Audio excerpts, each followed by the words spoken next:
Hello, everybody, and welcome back to Dress to Quest. I am your wonderful dungeon master for the evening, and tonight we're missing a couple people. But that's okay, because we're going to tell an amazing story, anyways, because we have all of our wonderful friends. Before we go, of course, we're going to have everybody go around the circle. It should be pretty quick. Tell us who you are and who you're playing this evening, and we'll start with Alex.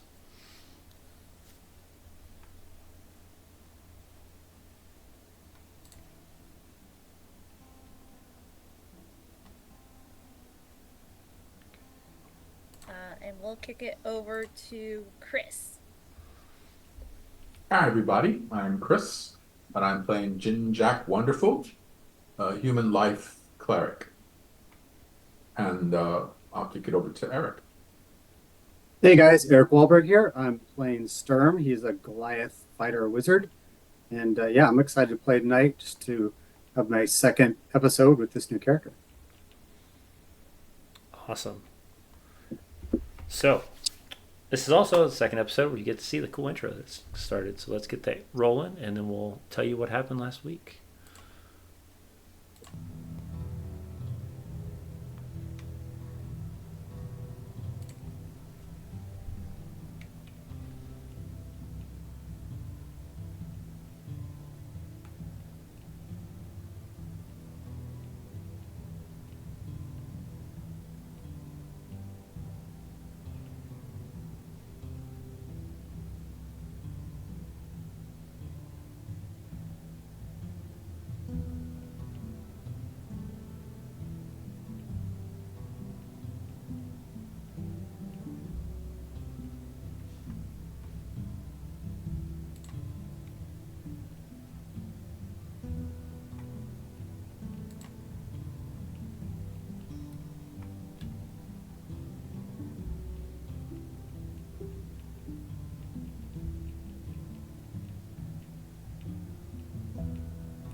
Well, everybody, looks like tragedy poured over the northern attitudes with the loss of their friend Snark, leaving each member of the party to find their own way to cope. Jin Jack, a life cleric of Shantea, took it upon himself to start the arrangements for awakening Snark's memory. Meanwhile, Castle and Benji, in their grief, agreed that mischief and a tattoo were in the near future. Erwina withdrew to her room where a latent power began to reveal itself. She was soon visited by the Borealis Finch, delivering a note that spoke of trouble at home, along with a golden feather. From the other side of the mountains, a newcomer named Sturm ventured forth in orders from his clan.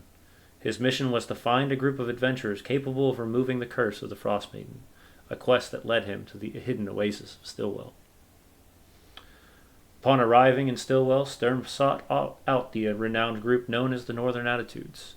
His massive stature gave the party pause. Erwina, though, eager to return home, found her mind still tethered to Stillwell. The thought of her father being taken created a sense of urgency in the young half-elf's motives. With their new companion now in tow, the party needs new transportation. Opting for an upgrade, they purchased an axebeak named Alfredo. A close pet of the Felchers of Fieldwell, who would serve as a mount for Castle. The rest of the party gathered on a sled, crossing the snow-heavy tundra of Icewind Dale on their way back to the small fishing village of Kerkonik. During their journey, each member of the party honed their skills, prepared for the dangers ahead. The hope was high, a sense of foreboding gloom as they neared the outskirts of town. Smoke rose to the sunless sky, casting strange colors across the starlit horizon. They pushed into the town's center. The sight took their breath away. The speaker's house partially collapsed. The other buildings were broken, smoke billowing from them and completely destroyed. The signs of life lay dormant, the wind cutting through their armor as a stark reminder of the terrors lurking nearby.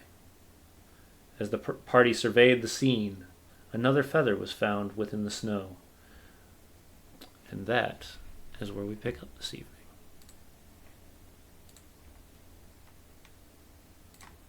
You mentioned? The speaker's house, the front of it was collapsed. inn. The most of the other buildings have been destroyed. Well, And what Corey's manner? Hmm? What manner were they destroyed? Does it look like? Sorry to interrupt you, Chris. Are you talking like order or like how badly destroyed? In what way? Does it? Mostly, it looks like axes, bludgeoning items, archaic means. It's not like it's fireball or something of magical means. It seems to be very natural, or not natural, but man-made means. Okay. Go ahead, Jinjack. Corey's place was the hook, line, and sinker, right? Or was it the Northern Light? The Northern Light was Corey's place. I'll go look. Okay. Well, Um, I'm thinking the place was. I looked to the rest of the group. I'm thinking if the place was attacked, then the rallying point, if it's not going to be the speaker's house, maybe Corey's or the hook and line. Although you'd probably know better than us. This is your town, Erwina. Um, I think one of the taverns would make sense. And she's gonna bend down and pick up the second griffin feather, mhm. golden griffin feather, as she like collects the two together. Okay. Um, well, we can head there. What do you guys think? Let's try Corey's first, is what I'm Okay. thinking. And so I call out Mush and get our dog sled going. All right. And you guys are heading to Northern Light. the Northern Light. Okay. So you do not remember the Northern Light is kind of off the outside, on the outskirts, on the far end of Caer Koenig. Perfect place for them to set up, for you to set up something, correct? So as you push through, you notice once again buildings have been destroyed. Smoke still billowing out of some of the buildings. It looks like they've either been caught on fire or something was being smashed, things like that. You pass by hook, line, and sinker. Most of that is broken. It seems to be completely collapsed in. The front specifically is completely locked in. Though you can tell slightly that there is still room to get in and out. It just seems like the front top has also been caved in, like they're taking out the pillars in the front where the patio would be, and they're just collapsing in the second floor. Passing through there, you see a few other buildings that you recognize. One being this children's parents' home that you dropped off in the first episode. Um, the home seems broken in pieces, in parts. Windows broken, doors falling off, but it looks like the house is dormant as you pass by. Continuing towards to the east, you notice now the ominous look of the Northern Light, that beacon kind of changing in colors between the reds, the greens, and the blues as the light flickers above the Northern Light. The Northern Light doesn't look super damaged, although you do see a large blockade positioned about 10 feet away from the door of the Northern Light. A small flicker of light happening inside. You can see through one of the windows. Very dim. Looks like they made a stand. And Mhm. I'll call out, Corey. Corey, are you there? Are you all right? Are you in there? You see a head pop up from the window closest to you, and you can see the natural long or the natural curled hair of Corey. As she looks over. We got word that there was something of a brouhaha happening, and then we come here and we find the town in such a state. She brings her head down, comes over to the door, opens the door. Oh, it's good to see you. Come on in. Come on. All right. Oh, You actually, yeah, I let the dogs loose off of the dog sled so they can come in with us. okay? I don't want to leave them out here. Towards the arrival of here, Benji and Castle decide to continue their quest to find their own way of dealing with Snark's passing, and they take Alfredo and they take towards just north of here. No, not Alfredo. We'll see where those two ended up next week. But here at the Northern Light, you walk in and you can see tables have been flipped, kind of positioned towards the door sideways in a barricade sort of way. Um, a group of about 12 individuals sit in the center under a very small um, flickered fire that's been built inside. Jesus. First thing I say, is anyone hurt? Does anyone need some healing, medical attention? No, I don't think so. Most of us were able to at least fend off, and they didn't really seem to come this way, thankfully. Oh, I beg your pardon. Everyone knows Erwina, of course, but this is Stern. He's with us. I wish we had met under better circumstances. Are there any others in danger? You see a few of them start to get nervous. No, I think most of us have been able to at least figure out what happened, and we've driven off as we could.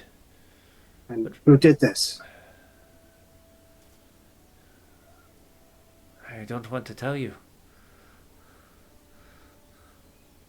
Me or us? Hey, you. So I think Well, back to the tell- damage. What's I that? think back to the damage. Is there any chance that my people as a Goliath raiding party would do something like this? This would be kind of their MO. Um, give me a history check.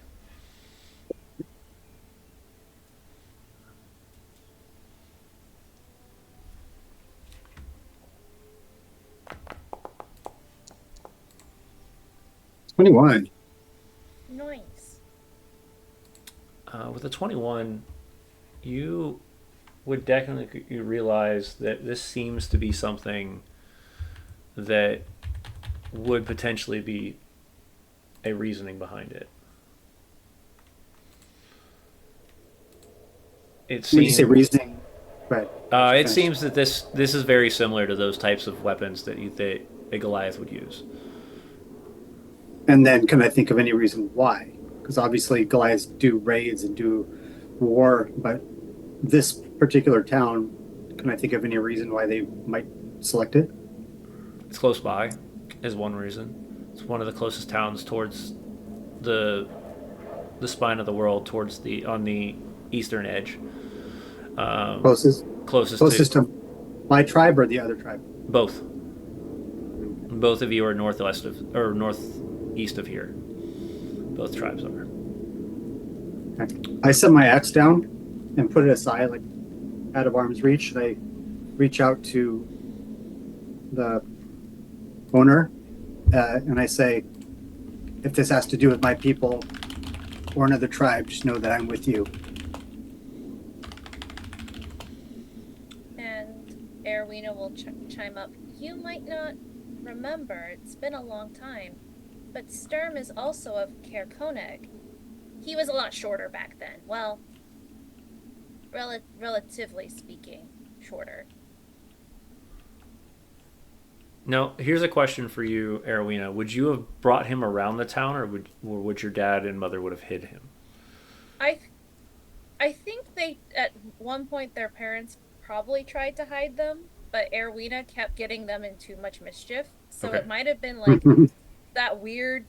It was like a gang of like 3 kids, and Erwina probably kept getting like it was almost like the cryptid friend of Erwina's, like the hidden secret. Like she talked about her best friend in town. Mm-hmm. She was like 6, and it was like, oh, you mean that kid on the edge of town that's really tall? And she's like, yeah, he's really tall, but I'm not supposed to talk about him. Like that was probably the entire But vibe. we don't talk about him.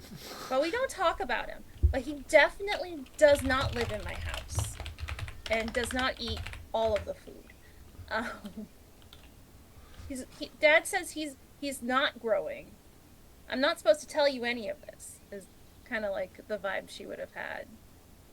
Very, very little. Okay. And so to try and allay his fears, plus the fact, of course, Arwina just vouched for me. I say, "What is your name, sir?" Oh, mine? I'm Corey. And she's the very small halfling woman. I go down to one knee and I say, "I'm here for one reason, and that is to reverse this curse upon your people, upon all of us." And yes, it's true. I lived here for a time, so I feel an allegiance to the Caer Koenig as well. So no, I'm an ally. If there's something you can tell us, you should. Well, you're an ally of them, then I guess it's okay. She kind of grabs a chair, sets it upward, sits down. It's it's been a few days, but we haven't seen the last raid. Last couple weeks have been pretty rough. Trovis has barricaded a few of the others in the speaker's home. They tried to smoke him out, but that man's resilient. The rest of the homes have been vacated. They either stay here or there. Um, but a tribe of yours, or looks like you, I don't know if it's your tribe or someone else, used to be very kind to us for years. We would trade with them, give them wood, give them trout, and in turn they would gather some of the broken ore that comes from the mountains.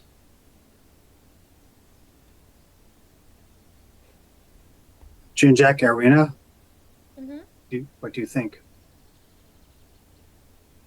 When did they, could you give us some, I think I'd like to hear some details of the raid, or at least what you saw, Corey. I mean, did they come in the night? Did they come in the day? Oh, Were they, were they on foot? Were they mounted? most of them were on foot, but it all started with a very loud screech, and we noticed feathers falling from the sky. Like these? Yes, And she'll pull out the two golden feathers. just like those large creatures. Face of an eagle. Four kind of look like some feline cat. Some would call them griffins. Oh, okay. Those are Were they powerful riding, were foes. they, What go was ahead. it? Go ahead, June Jack. Were they riding the griffins? Two were. Must have been pretty big griffins. Griffins are large and powerful. The others Are were they? carrying. The other two carried a net. Took two of the villagers over net and then took them away. Do you know which ones they were? You know, one of the young loggers was one of them. The other just a one of the one of the fishermen.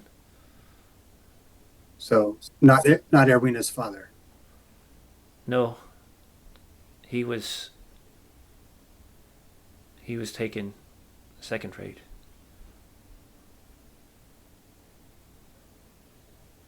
Well, I turned to Erwina and Jinjek. Well, of course, I know where my tribe is, and it'd be no small matter for me to find the other one. Their markings. You must have been able to tell which tribe it was.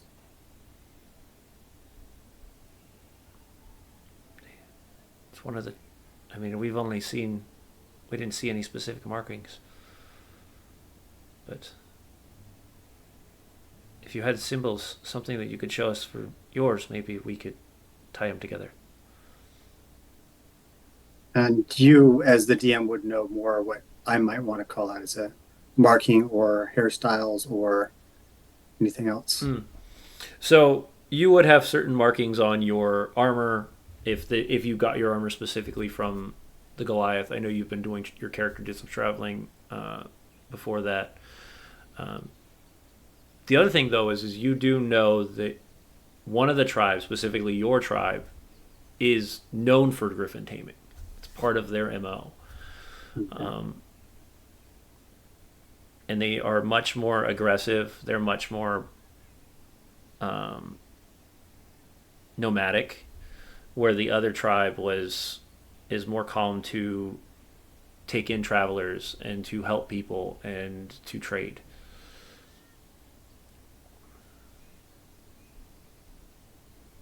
I would expect then that it's my people.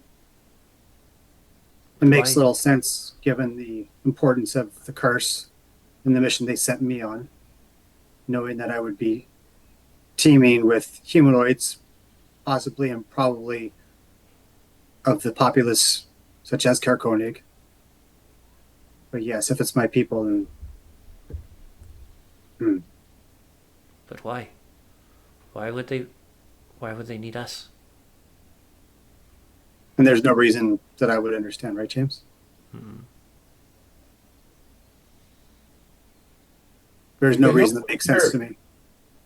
I mean, if they know that you're here and you're working to break the curse, attacking the village seems odd.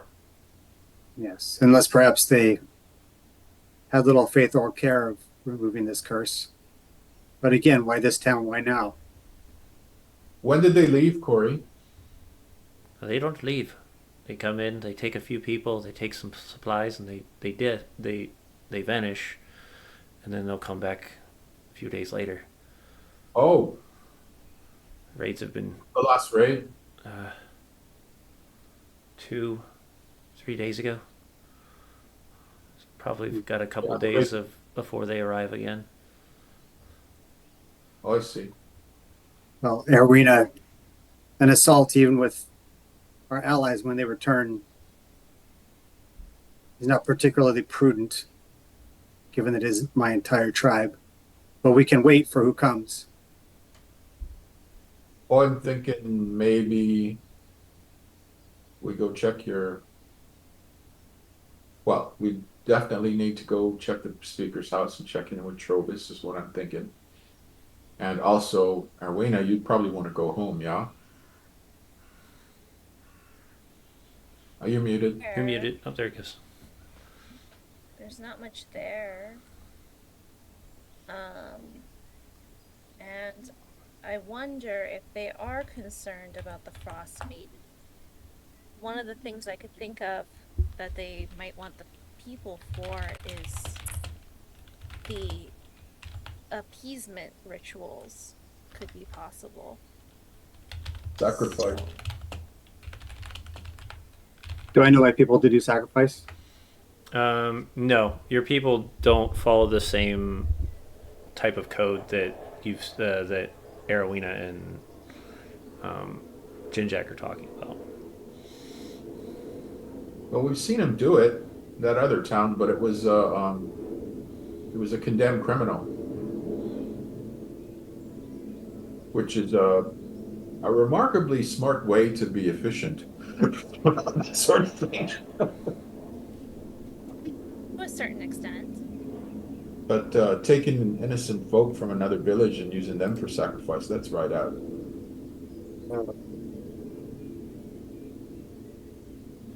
Well, I can also. As if you're all sorted here. Oh, sorry. Go ahead. oh, I was gonna say it does seem unlikely, but these are strange times as well. So it's hard to know how people are going to react if they feel there is a way to get out of the rhyme. If you're all sorted here, Corey, I'm thinking that we go check up on Trovis. I'm Maybe okay. stop by hook, line, and sinker and see if anyone's alive there.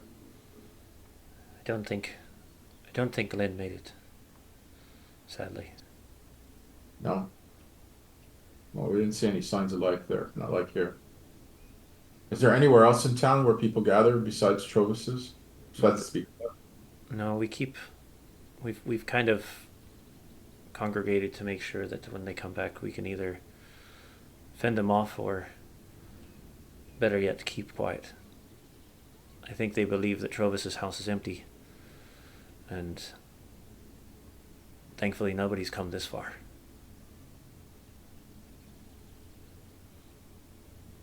I would offer that the three of us should stay together, whatever we do, because my people could arrive at any time. And if we were to parlay, we need to parlay from a place of strength, so they will just attempt to crush us. Just for the record, I make sure that everyone gets a morning sermon, and if it's just the three of us, the 8 spells just going to be on us three. Okay. Okay. So that's 12. Nice. I'm invincible. I'm not a squishy. I will follow your lead, Jinjack and Arwina. I know this is of importance to you, so just know I am at your side. Okay. All right, take the dogs outside, lash them to the sleigh, Okay. and do I need an animal handling roll for that or anything? No, this is very simple task that these dogs have been over and over now done, so it's not really something to continue to animal handle.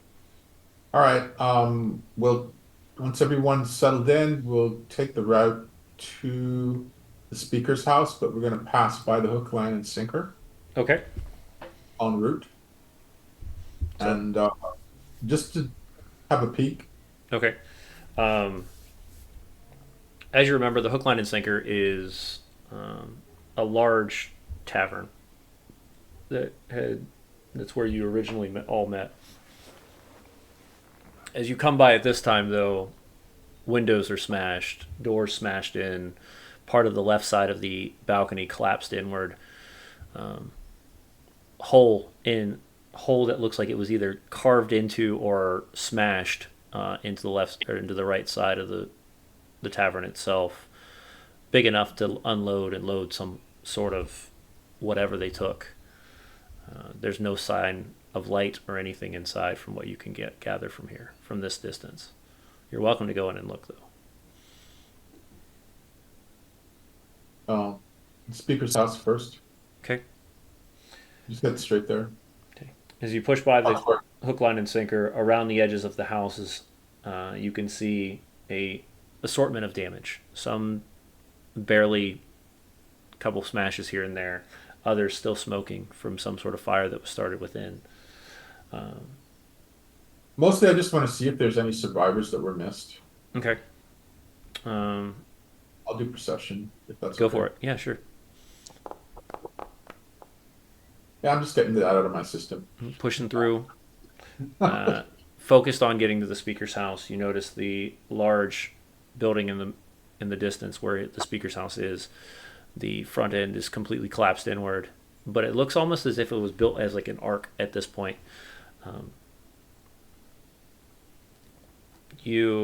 The rest of you give me perception checks as you guys are pulling up towards the speaker's house. We're pulling up, yo. There it is. Hold if I could read. Yes.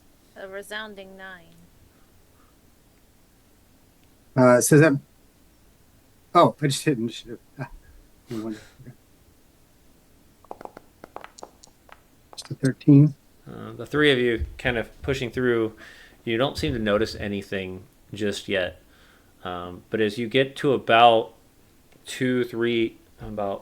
5 feet from the house, as you pull up towards the sleigh, you see an arrow shoot right down past the sled itself and land into the snow right next to you, the sled. That would be a warning shot, I reckon. Certainly not something my people would use. Oh, Fine. there. We're here to help. I wave, and I put a light spell on my hand in case they can't see us clearly. I'll just conjure a light spell, and I'll put it Okay. on my.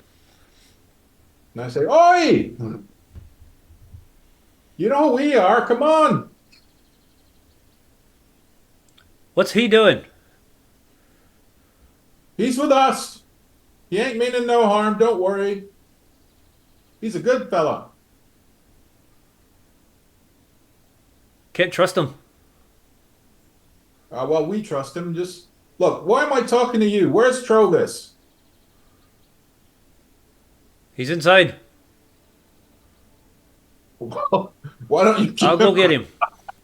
Give me a Thank you. moment. As you We'd like to watch speak to your an manager. individual up in the window, cracked window, arrows point or a crossbow pointed at you. He watches. You watch as a individual kind of flips. So like he grabs the bow from somebody else. One guy grabs the bow from somebody else, and he goes and leaves the room. Bow still pointed at both of you, or the three of you, specifically pointed at Sturm, but gives about 10 minutes or so, and you see a what looks almost like a trap door underneath snow come from below where the archway is underneath here. The trapdoor flips open, and Trovis looks out and he goes, "Well, holy crap. I wasn't expecting to see you all here." I have been called crap before, so it's good that you remember me. Uh, Speaking as the holy crap, Trovis, I just want to, first things first, this is Stern. He's not a bandit, killer, or brigand or anything. He was actually in this town before as a young fella. Must have been before I became the speaker. And Erwina will speak up for him as well. Go step aside, gesture to Erwina. Oh, yes. Sturm grew up here. Well, to a certain extent. Then he kept growing, as you can clearly see. Looks Uh, like them, though. I'm If okay my with friend, it, and I understand. But others will not be as comfortable. That is understood, but not everything monstrous is scary. We know this. will it appease you if I stay outside? Probably appease some of them if you didn't have the axe. Here, I'll hold it. Okay, I'll hand it to Erwina. Erwina's arms immediately give out. There. It's very not dangerous now. He looks back. He kind of puts a hand up. It's all right. It's all right. They're friends. Come in. There's warmth. There's trout. Is anyone injured? We have a few. Oh, all right.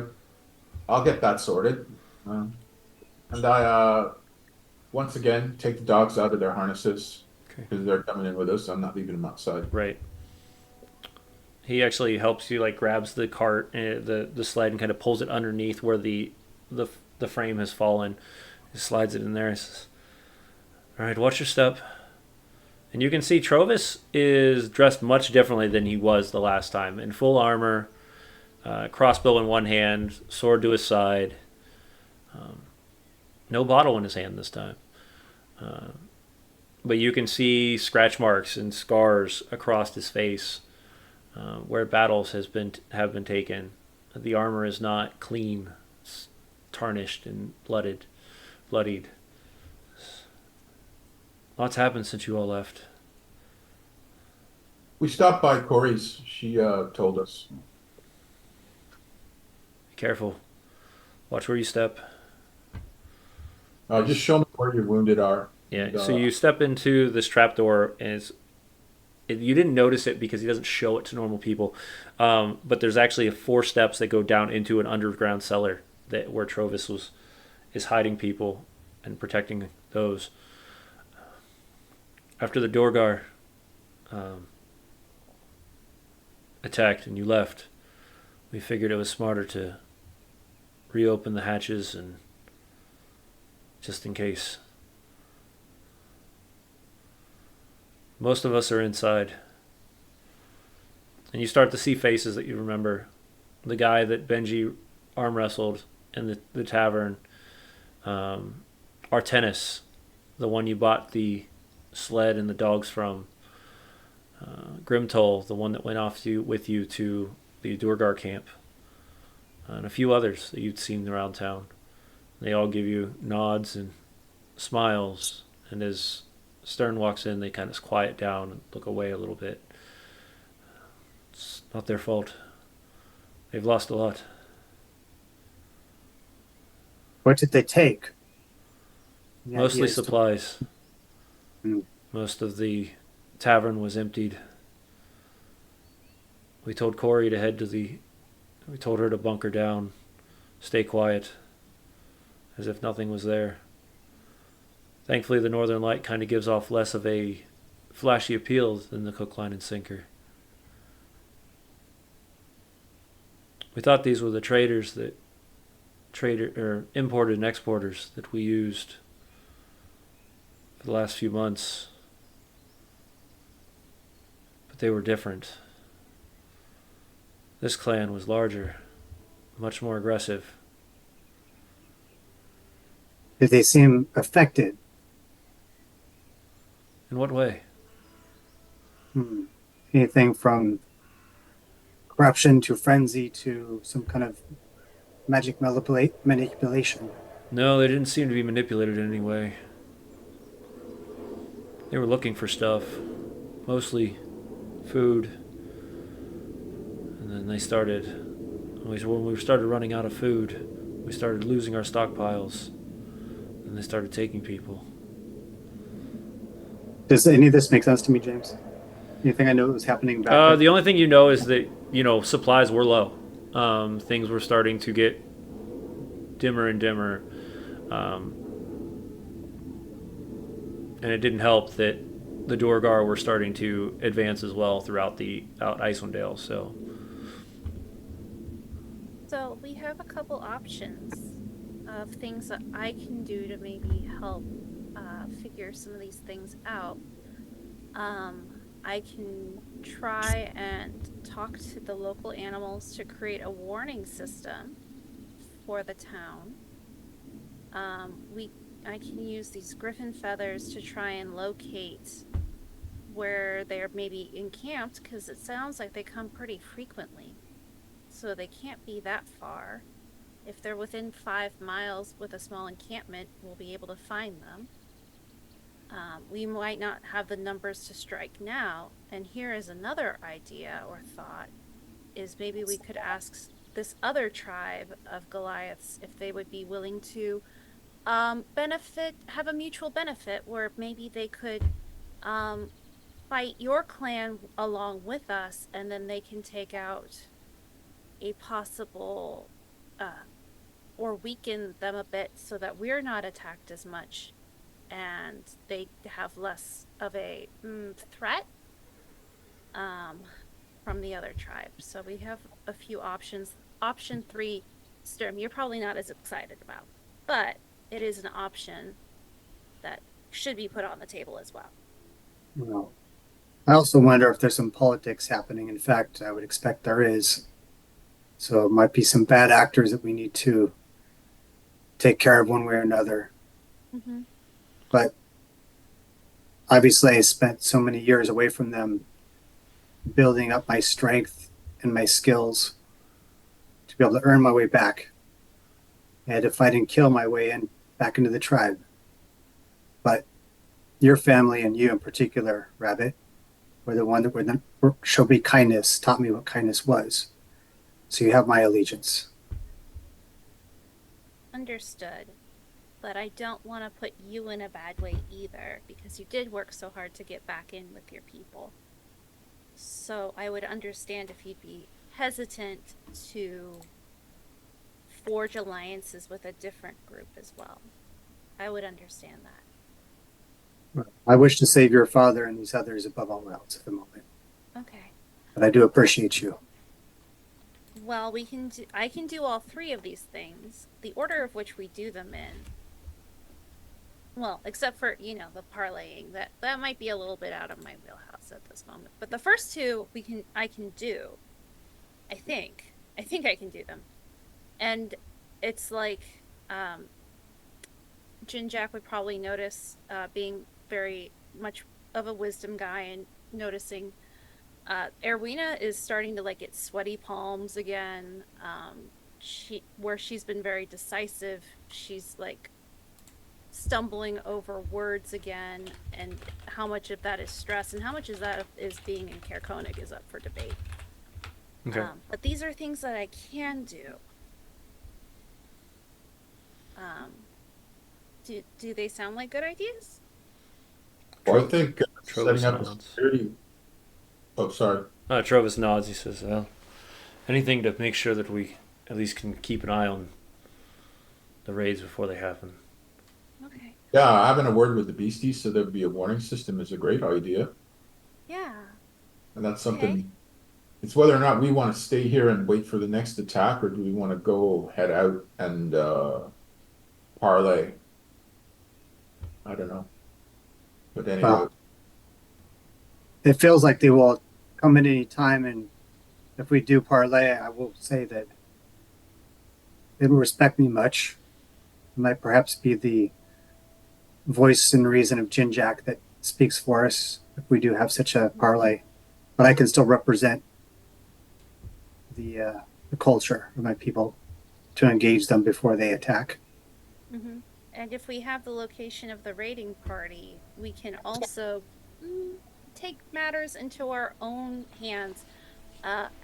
Or something along those lines. Because a raiding party would probably be smaller in number than a full fortress. also if they have a camp, then maybe the prisoners they've taken will be there. Yeah. So, for what you know, Sturm, is that though a fortress is being said, there's only about 20, only about two and a half dozen people left from the retreat In the tribe. in the tribe. Yep. Okay.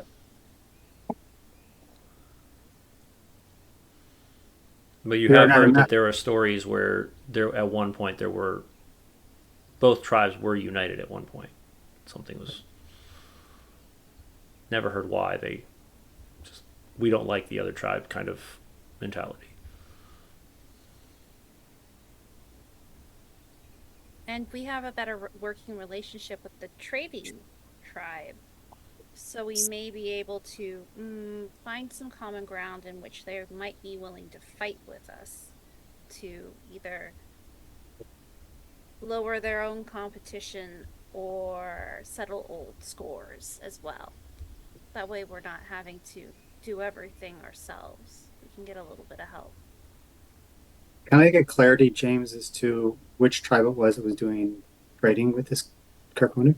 There's only two tribes within the world of the spine or the spine of the world. So your tribe, which is the Sky Tower tribe, and then the Worm Doom tribe, which is the much more trading based. Okay, yeah, so we were not the traders, No. but we were the traders. Does do I get to see the wounded people yet? Yeah, he'll take you over to a small, or he'll kind of take you up the stairs to the back room, similar to where the kitchen was. There's a side room there that used to be a storage area, and there's three individuals in there, all on cots. A And then, small fire, sorry. a small fire in the middle. Most of the stores have been the store shelves are completely empty, but they're just covered up, and you can see gash wounds. Some looks like maybe internal bleeding on one of them from a bash to from a hammer or a maul of some sort. But nothing deadly. But it does look like they're, you know, still recovering. Does Chobus look wounded, or is he fully healthy?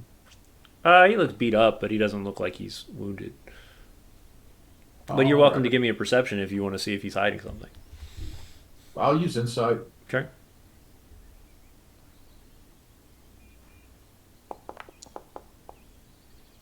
That'll be a 21. With the 21, you can tell that he seems to be pretty good. But every once in a while, you watch his eye kind of twitches as he moves his right arm when he's doing certain things. That's his fighting arm or his drinking arm. That's what I'm thinking. That would Ah, be that's why he's not drinking. that would be his weapon arm. Yes. Okay. All right. I'll channel divinity in the room. Okay.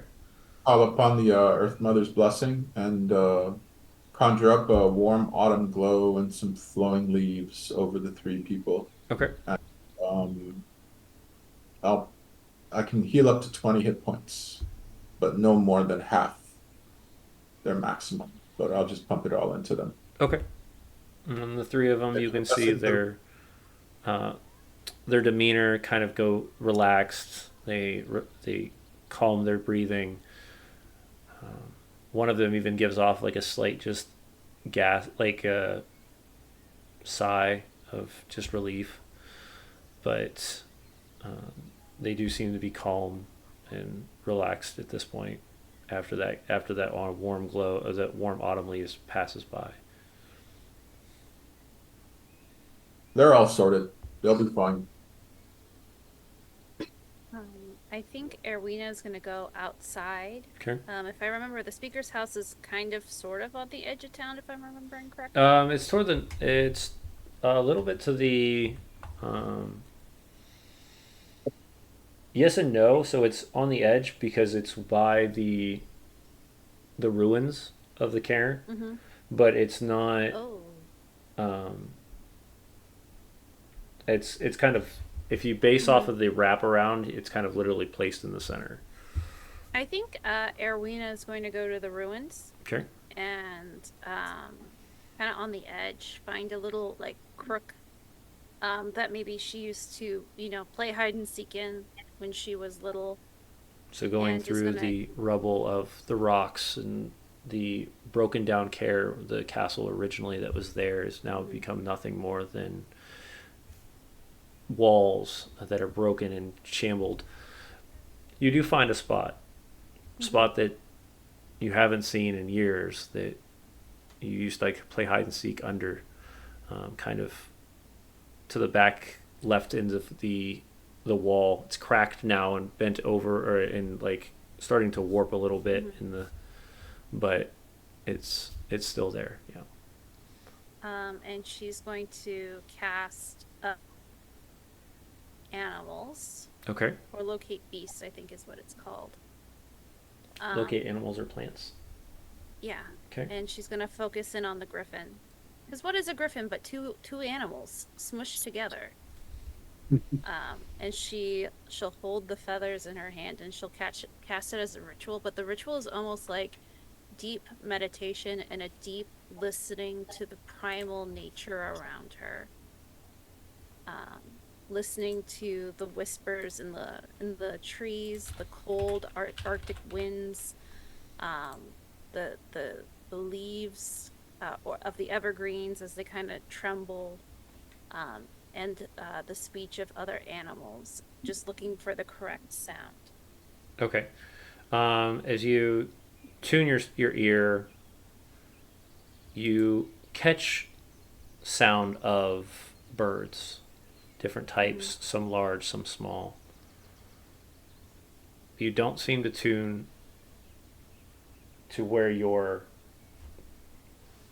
to that specific. Okay. Hmm. Might be further out than 5 miles. Maybe I just can't find it. And from there, she'll then, having spent a lot of time listening, will then cast the ritual for speak with Yeah. animals. Oh, hello. Are you okay there, Eric? Was that cut out for a second? Oh, You okay. like you did some movement over there without it, like cut out and then restart. I don't know what happened. We thought you were Yeah, asking for something. yeah. I thought you Yeah, said ow. Al, James, I was asking, obviously, I know where my tribe is. Can I think of an area where they may make camp if they were want to be nearby for raids? Uh, so the tribe is definitely within the actual mountain itself. So you've got miles away.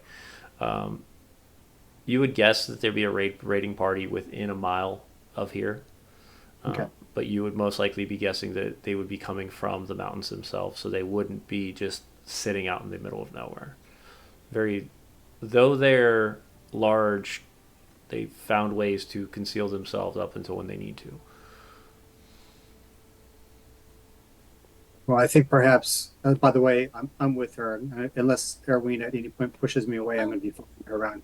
yeah. I say to you, I think perhaps the easiest way for us to find them is for them to come to us, which I think will be any time. We can either get information from them, or if we have to, we can track them after we slay them. We can follow where they came.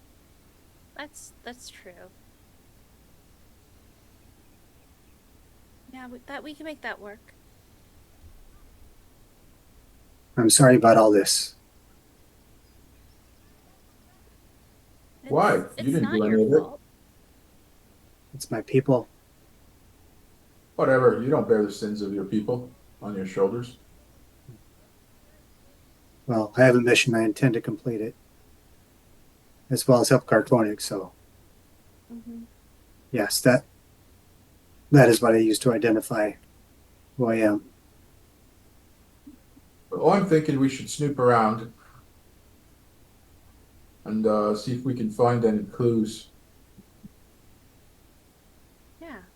And I'll get talking to the animals to try and create at least a warning system, if not some scouts.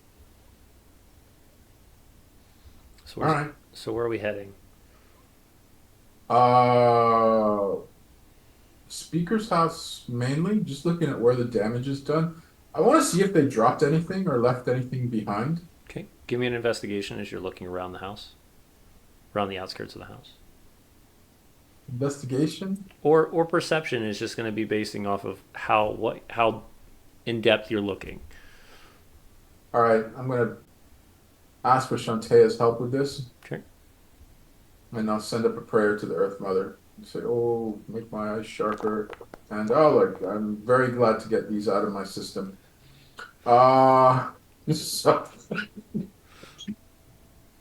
I found a stick. Look at this. Ooh, it's a very good stick. Isn't it though, eh? Look, Yeah, Stern, I found a stick. An Hmm. arena. What a you might be able forest. to douse for water with it. That's We have, very House for cool. something, yes. we have solved the riddle of the curse. Indeed, it's a stick. Actually, there's one other thing I wanted to do, and that was ask Trovis. This might be a long shot, but Go find him back in the speaker in the hole. Yeah. does he have a set of really expensive dragon dice?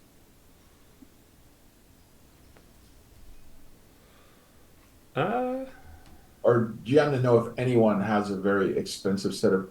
I'm looking for, all right, this is going to sound strange. Dragon dice, tarot cards, or divining sticks. no, I don't have any, but you know, Glenn always had two people in the inn that would always be having fun with dice or cards. Is Glenn here? He kind of pauses for a moment. Uh, Glenn didn't make it. Oh, all right. Oh, it was a long shot. Sorry. Uh, We haven't been to the hook, line, and sinker in days. Maybe you'll find something there. Yeah, we'll go look there. all right. For those who are wondering, I have a spell and I can't use it without any of the above items. So, and we were in such a hurry, I forgot to check the last town. I forgot to check if they had it before we left. Stillwell. I forgot to check in Stillwell. Is it all right if we go check the hook, line, and sinker? Stern, Erwina? Yeah. Okay, all right. Yes.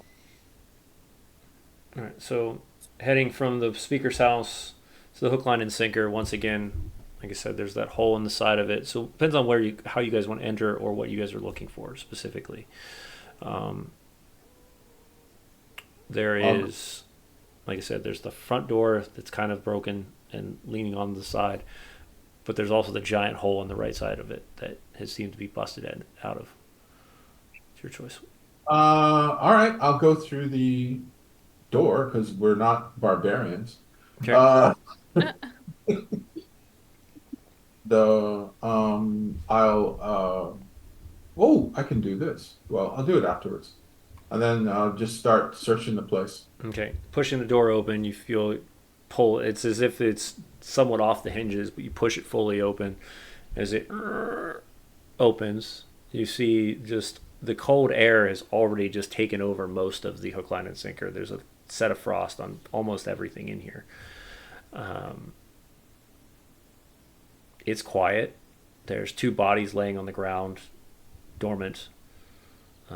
Looks like one was stabbed, the other bashed in. Um, both large individuals, markings on their face and tattoos on their arms. Others, others also frosted over. Um, people from people from Caer Konig. Do you recognize them, Stern? I kneel down, look. There are people from your tribe, but nobody that comes to people you would have seen during passing, people you would have seen during gatherings and moments of eating, but nobody that you're at by name. They are from my tribe. There can be no doubt now. And it is so foolish of them. Here they are, a dwindling tribe with this curse looming. I know we're low on supplies, but not that low. Foolish and evil.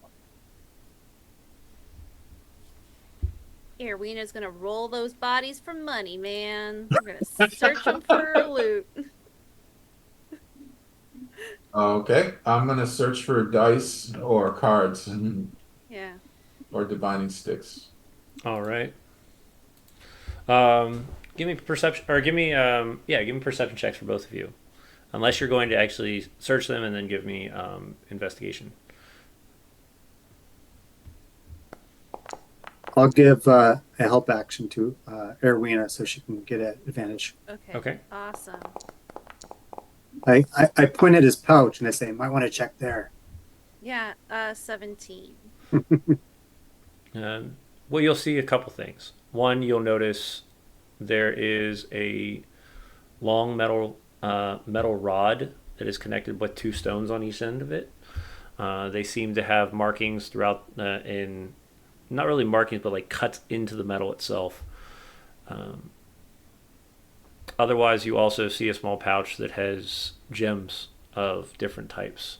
You've got mostly simple gems, but they seem to be the currency that they're utilizing at the moment. Okay. Probably worth about 2-3 gold total. Okay. She'll take some shiny rocks and some cool sticks. Okay. When she'll hold up the sticks with the markings to Sturm. Do you know what these say? Have you ever been around when they're doing training with the Griffins, or no? I'm going to leave that up to you. I'm sure I was. I've been back with them for some time. Okay. And if they're as small as you said, then I'm sure that I've seen it. Yeah. So you would know that these are they're training sticks for the Griffins themselves. They can be used to whistle. They can, but they've also you've heard them used for actual calls to other Goliath within your clan as well. So they're dual purpose. Okay. Would I know how to use these then? You would, yes. You would know how to use it for your clan, but you've never been trained in Griffin taming, so you would not know how to do it for Griffins. Right. So I explain this, and I cap it by saying, this is a way that I could use to reach them. I do have my horn, which they would recognize, but this is more specific to my tribe. Mm-hmm. That's good because if we're attacked by griffins, maybe you can use that to, stop it.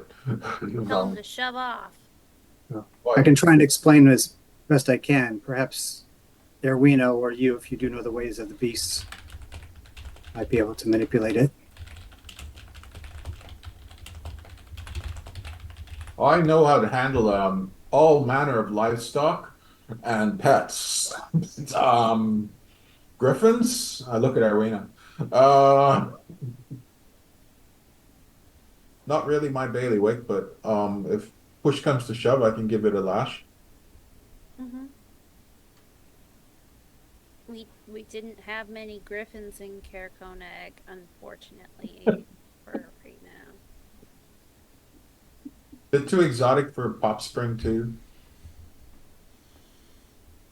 But I picked maybe some of they're the like hay overgrown eagles. Maybe. with cat paws, lion paws. Do I find any dice? Uh, Pushing through, you don't seem to notice too much. It was going to be a long shot trying to find them, but yeah, nothing seems to be here. Let Well, me no see if augury there's for me. anything in my mother's stuff. She doesn't usually leave too much at Careconeg, but you know how moms like to collect things and put them in boxes under beds. You never know. Oh, I'd appreciate that. It's That's, possible. I wouldn't. It would just be a loaner in that case, and I wouldn't want to steal from your ma. But It's not stealing, it's borrowing. borrowing, exactly, loaner. Yeah. All right, we'll head over to Erwina's. All right. Heading out of the hook, line, and sinker, you head down towards the Lac Dinashir, the lake that has been frozen over for many, many years at this point. And back to that small cottage in between two large fishing family homes, place that you haven't seen in months at this point. But coming by, you can see the cottage is still kind of hard to tell if it's been ransacked or just still the cottage the way it has looked for a long time. Mm-hmm. But the door is still actually intact. So That's usually a good sign. Erwina will open it. okay, you open it. You don't seem to. The first thing you would catch is the room is not thrashed. It doesn't seem to be affected in any way. Uh, but you do smell strange herbs and other types of aromas as Mm-hmm. you look to the right and you see that the entire tea set has just been pulled through, like looked Well, through. it's a good thing that Benji's not here. She'd be in a rage, flipping tables from this disarray. I'll kneel down by the tea set. I assume it's like broken. Yeah. I'll pick up a few pieces and I'll start channeling, Okay. and I mend a cup. It's using it's my. I've been dying to do this. Yeah. Does it Here, mend hang on. in a certain way for Shantea, or is it just going to mend back to normal? Let's see. Considering that it's Shantea, then it'll probably be oh, I can't think. Oh, okay, here we go. Mending. Point.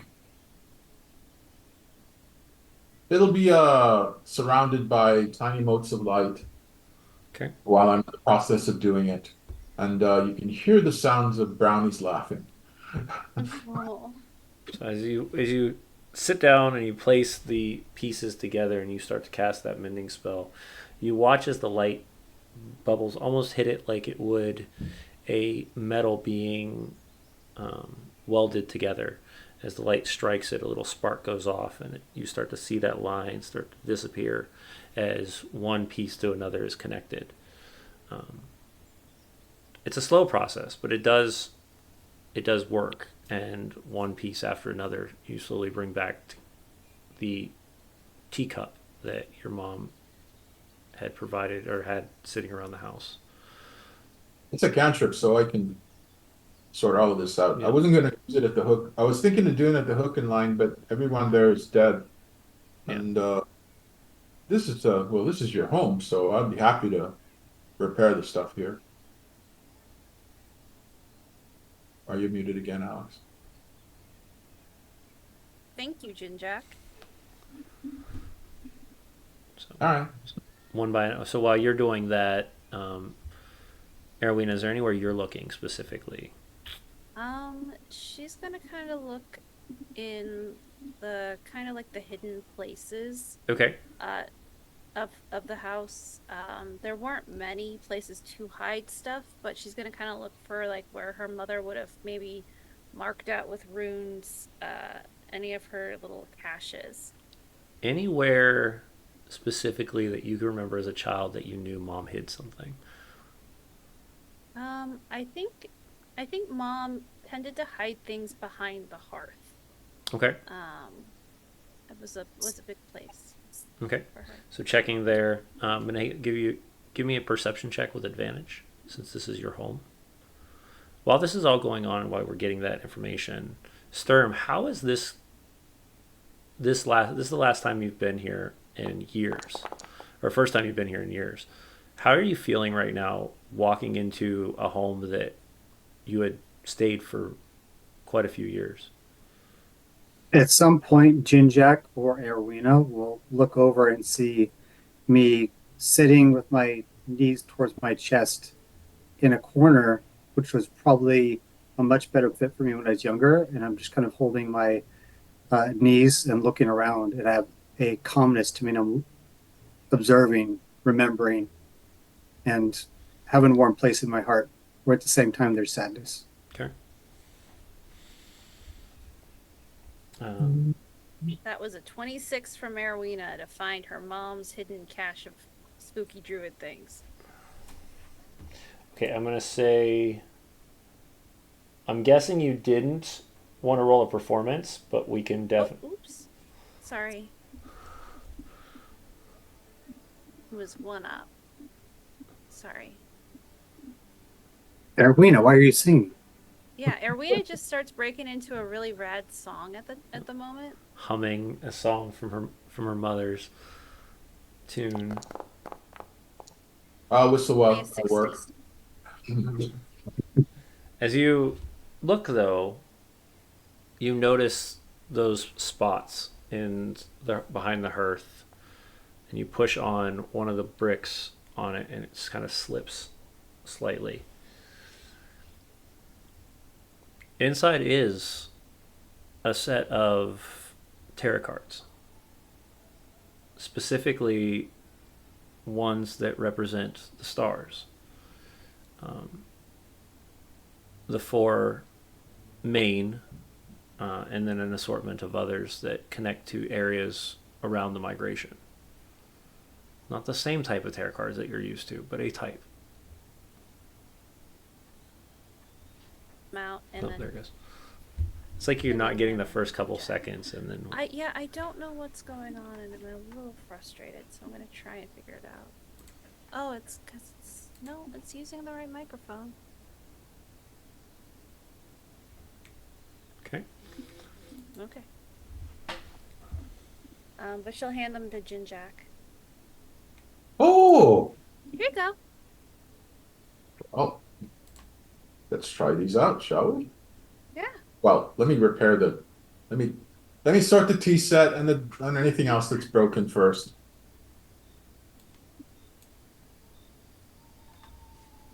So yeah, just keep mending anything that's broken and i.e. tea sets, dishes, Okay. etc. I can do anything up to a one by like a 1 foot area.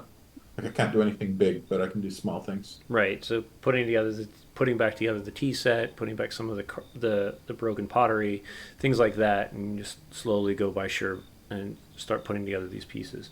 Some of the smaller pieces you actually put together, and there's still little pieces, nicks that are missing, but you're starting to put That's these fair. items together.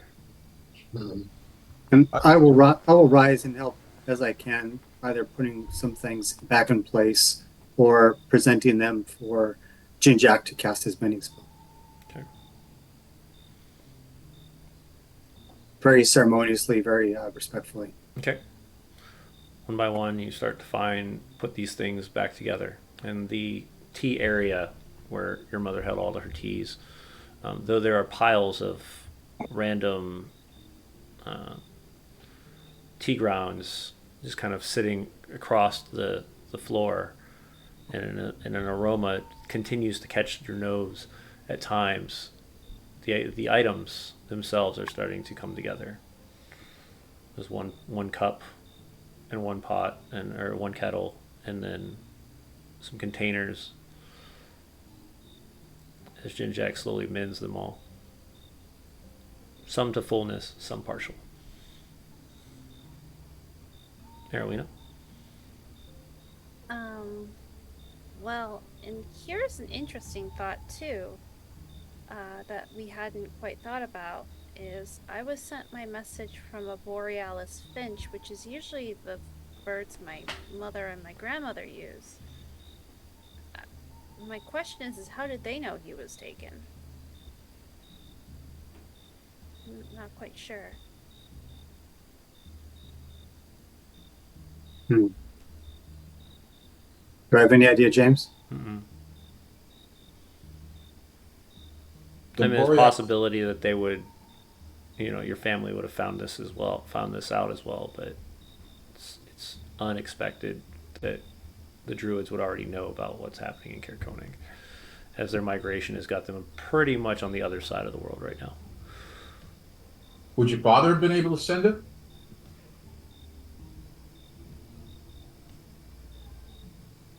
But I can send word back that we're at least here in Kerkonik looking for him, too.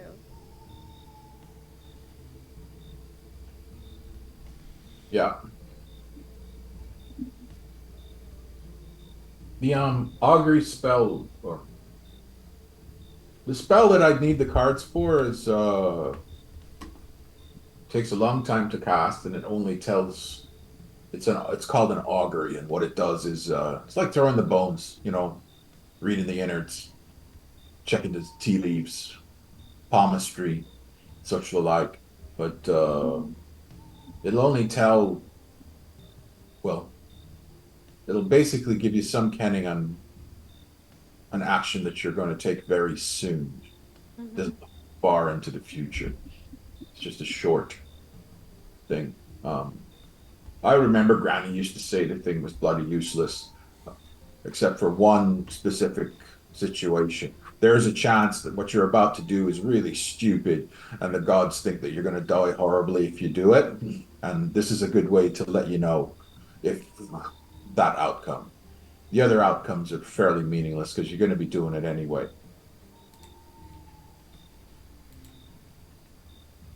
But well, I just think it's fairly handy. Plus, I can ritual cast it as well.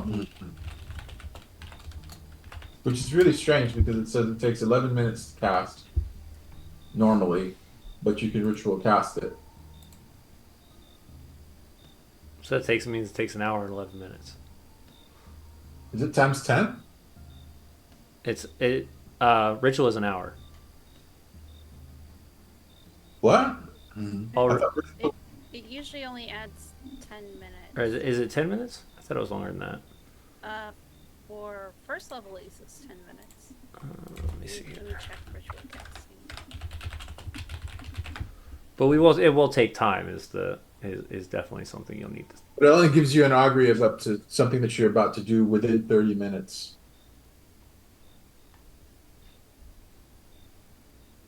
I just think that's kind of funny because it's like, okay,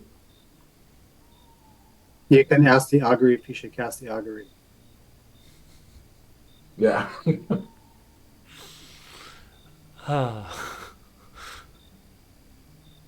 Yeah, it takes 10 minutes longer than its normal casting. Okay, so Right. it'd be 21 minutes. Yeah. So it'll tell you whether it'll give you information about a course of action that you will take within the next 30 minutes. And then I could spend 21 minutes ritual casting the augury, which would mean leave 9 minutes to do the action. All right, that works.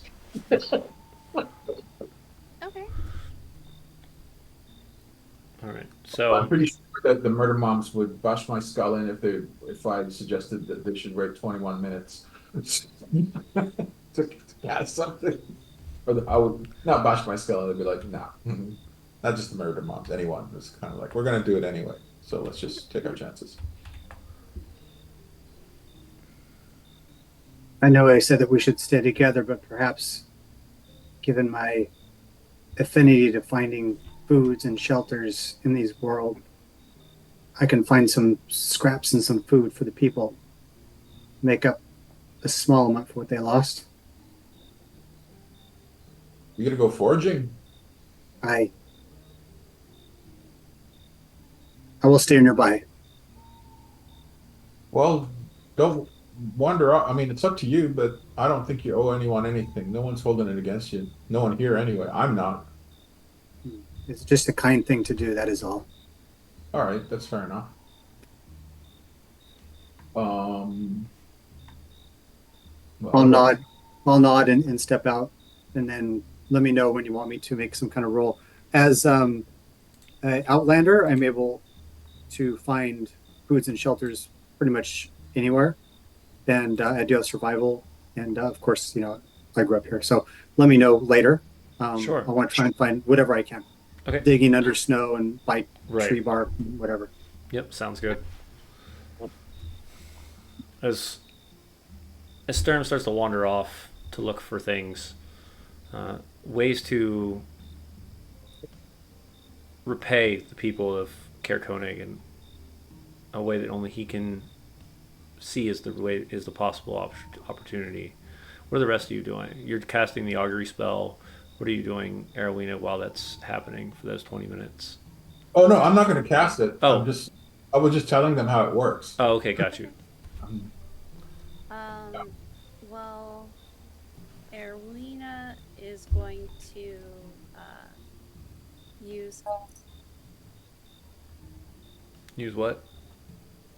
Animal Messenger, the spell, Okay, to try and send a message to her mother.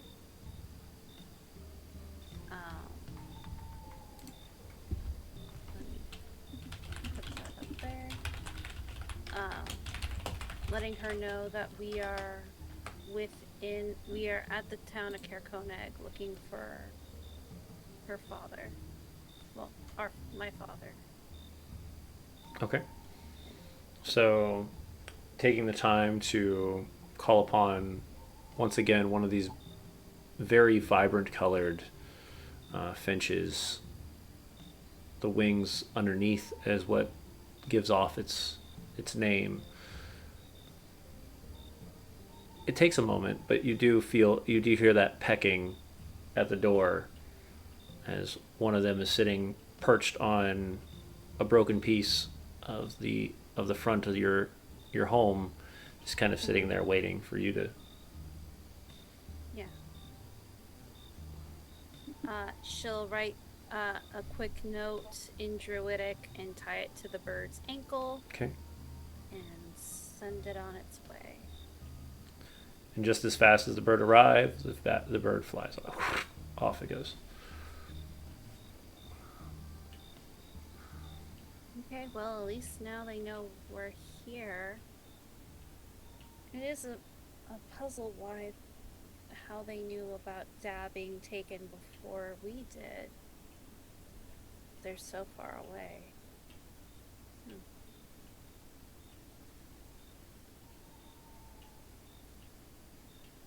Probably not a.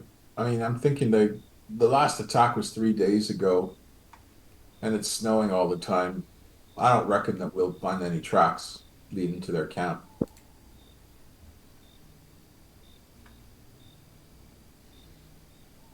but we can give it a try. You're welcome to head out to the. Are you going to try within town, or are you going to try to look out, head off to the east, or north towards where you found the Jorgar at one point? Well, I'm thinking we'll start in the town.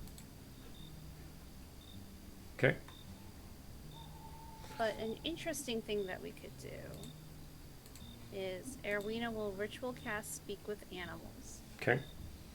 And then, as a thought of a way to use Animal Messenger in kind of an interesting way, she's going to suggest what we could do is I could send a message to the Goliath tribe and we can follow the bird. You don't need to Or know. have the bird come back. You don't need to know the person you're sending the message. No, I just have to describe them. Oh, this could be glorious, or at least a very interesting way to commit suicide. I mean, it's at least a thought. Oh no, it's clever. Yeah. That's some deep cunning there. All right. Yeah. If we're gonna do that, let's wait for Stern. Yeah. It sounds like a bad idea, but it also sounds like a fairly clever one. Yes.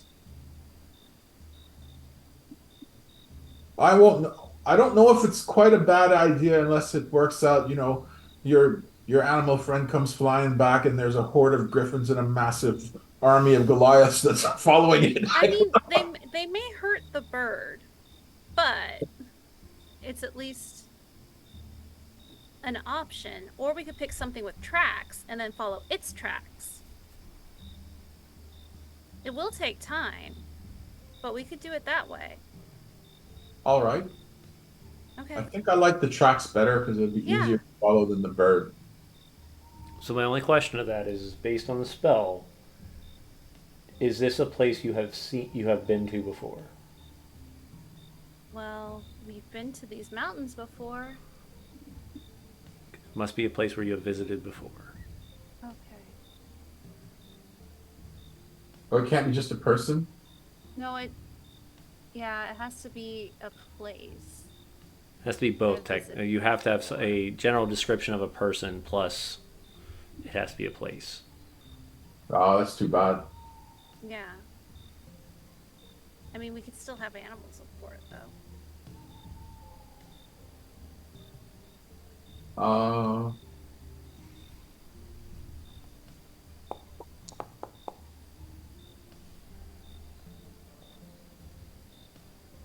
And that's when we use the birds that can have a longer range of vision. And once they tell me where it is with a specific location, or as specific as birds can get, then we can start really, really getting accurate. So while you're building your plan, preparing to reach out to the animals around Sturm, you're heading off into the just outside of town, and you're gathering things like roots and some types of herbs and things you know of from years of traveling within the land. Not And that was roll, as you probably saw. I got a 22. Yeah. So I was going to say, but not really things that mostly anybody else would know to eat. These are things that are either are always covered by snow or parts of a tree or a plant that most people wouldn't even know to eat. And a few earthy items that are within the ground that nobody even knows is there. Definitely things that are outside of outside of others.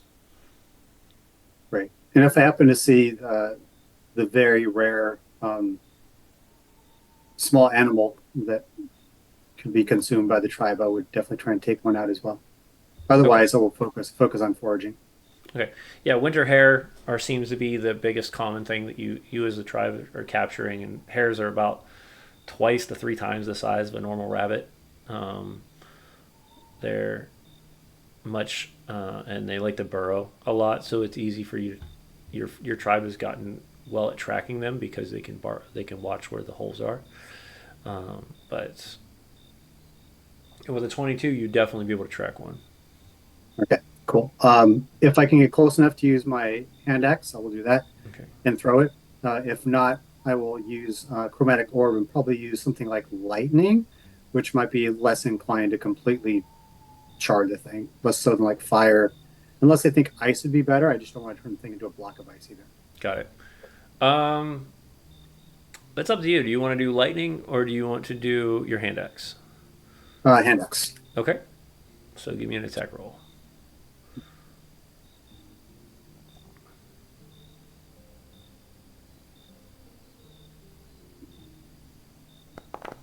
There you go. 18.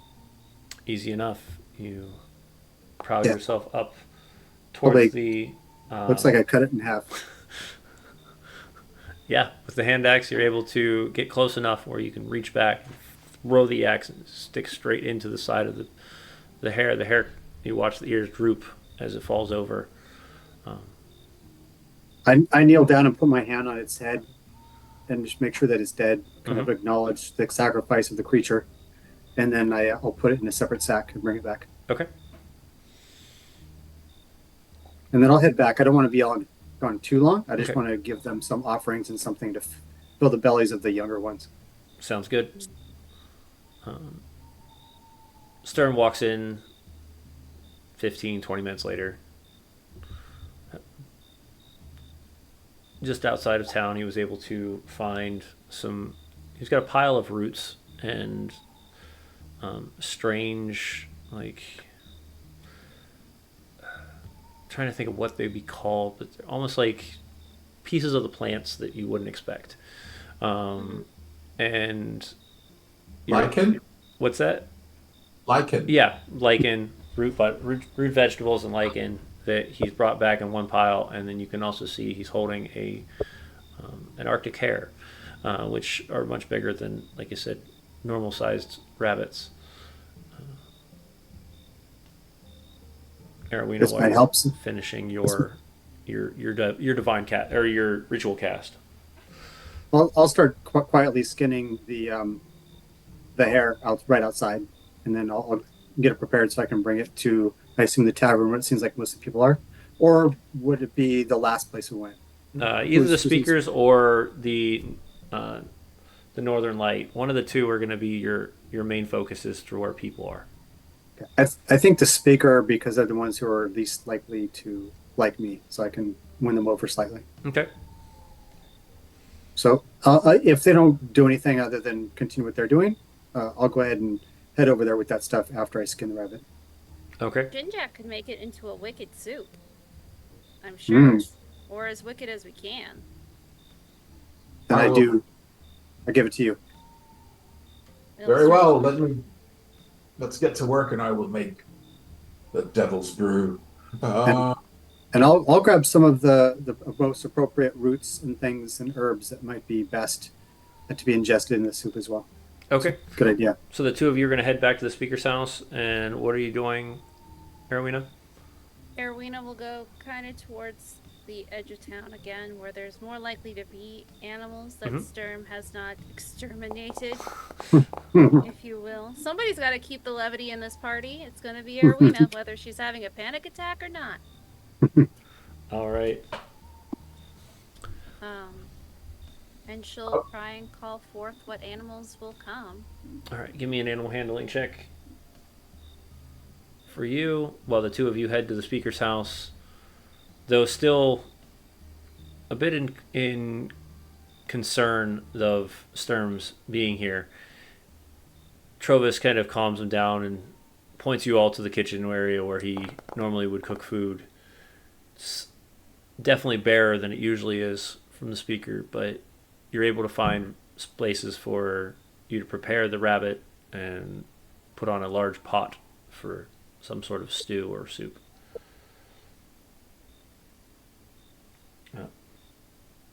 Is that with advantage or is that just normal? That's normal, but I could use the advantage. Yep, roll it with advantage Okay. since you're casting the spell. 22. And you're looking for land or air animals? She's gonna look for air animals because they'll be faster and harder to hit, supposedly. Okay. It's pretty easy to find. You find some larger predator birds that are kind of sitting within the trees outside, just outside of town. Um, One catches your glance as you catch it with the ritual. It looks at you and tilts its head. I need your help. And she will pull out one of her rations to feed it, knowing that everything is pretty hungry. Yeah. Um, Wingspan so opens wide as this thing kind of glides down and places itself right next to you. Um, a large predator bird, black and white feathers, a coal black top for its head, and it comes to a pointed beak. Normally used for picking out animals throughout the snow or through within trees themselves, but as it latches on and grabs the the meat or the food from you, starts to nibble at it. I know we're all hungry, but I have big prey for you, the biggest kind. I need you to find, and she will describe the Goliaths, what they're wearing from Sturm's description, um, where their nest is. They're crows. They want to take our eggs. We have to get rid of them. Find their nest and then find me and tell me where they are. Okay.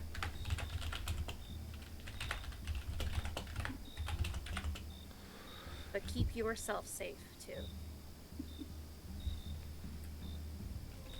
The bird nods and then, with a kind of a bit of a running start, it just kind of takes off into the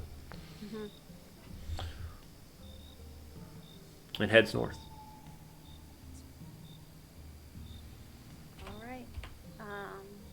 And while the spell's still running, she'll try and get as many of the small creatures, land-based creatures around Kerkonek, to create a warning system for the town should it be attacked. Okay, so reaching out to the small rodents and creatures of the nocturnal creatures in the area, giving them just the requirement of releasing some sort of audible to let people know that something is coming. Yeah. Simple command, nothing more than just. Yeah. Okay. She'll create using a bunch of buttons from her collection of collected things from her childhood. She'll put buttons and bells on a string that'll make noise. Okay. Near the speaker's house is what she'll do, and so it's extra line of protection. Extra line of protection. That way, there's a little bit of a heads up. Okay. As you do that, you head into. You can start to smell the cooking hair from within the building, though. Most of the doors and windows, like I said, are boarded up. The smell gets kind of broken through. And you kind of go around the edges, and you're putting these bells and buttons and things that'll make just jingle noises around the edges of the speaker's home. Yeah. Jinjack is preparing with Sturm inside the kitchen. Every once in a while, you see an eye kind of look over. Some of the villagers still keeping a very close watch on Sturm. Trovis every once in a while walk up and say, "There's no need. We know what he's doing.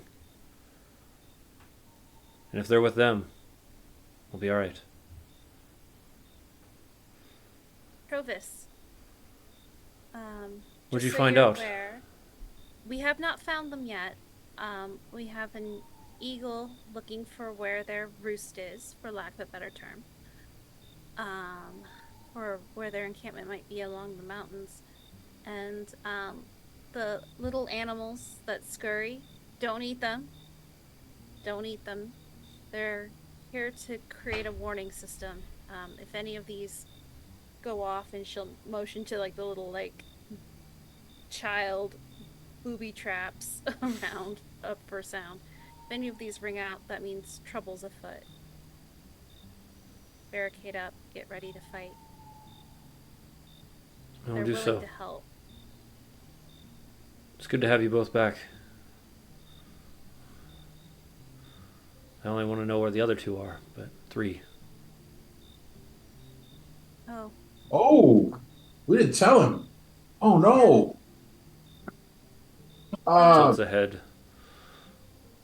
Tell me what? I'll take my hat unfortunately, off.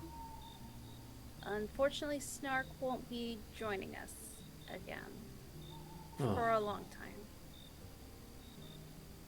he's a curious individual. But That's the way to put it, yes. And he died bravely and surrounded by his friends. well, that's good. But yes, I've completely slipped my mind. I'm sorry. Yeah. Start to see him kind of soften up a little bit as the words catch him. Sometimes a break in his patterns, thinking about so many once again have been lost due to this curse.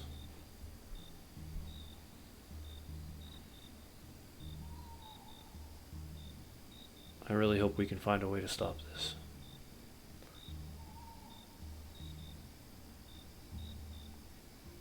And I'm sorry for your friend. Thank you for your condolences. Indeed. Thank you. On the upside, I made a 19 on the rabbit roll.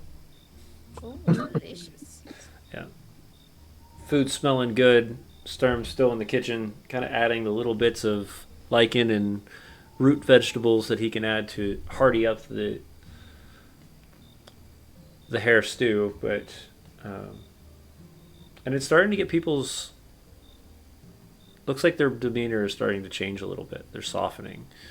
Some of them peeking in, not now to keep an eye on Sturm, but to find out what that smell is all about. As hare once again is not a normal thing here. Trout is the average. Not very many good hunters here.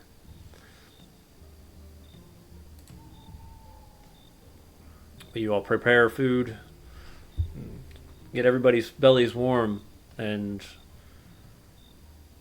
as everything seems to be calm and quiet, you have a moment to be able to ask questions and speak to the other townsfolk to find out if there's anything else anybody might know. But before we do that, we're going to go for our break. So as we can come back and we find out maybe what happened, or we can gather more information on it, we're going to take this moment just to take a few minutes. Chris, is there anything you want to show us before we go? Yeah, well, it's silly, but sure. Ooh. I like silly. I have to turn off No, I you're have to turn fine. off my phone. But there you go. Uh, Yeah. Jim Jack and his cards. Oh, nice. Jim Jacklin his cards. Awesome. It's good to see you putting your character to some artwork. But we'll see you guys all here in just a little bit, in about 10 minutes. See you guys soon.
All right, and we're back. So, as we're picking up here, they're at the speaker's house, and food is being delivered, and a moment of calmness has started across the people of Caer Koenig, as everybody's getting food in their stomachs, and they're able to rest for a moment.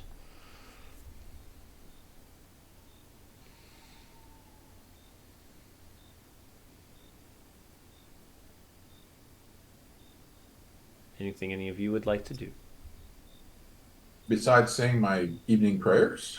Oh Besides saying your evening prayers, unless you want to. yeah, I would like to take Erwina aside Sure. Oh, okay. and how do I approach this? Okay. Erwina has been sweeping the whole of the house, of the speaker's house. In your nervousness Yeah. mentality, yep, Yep. makes sense. There's just so much dust here.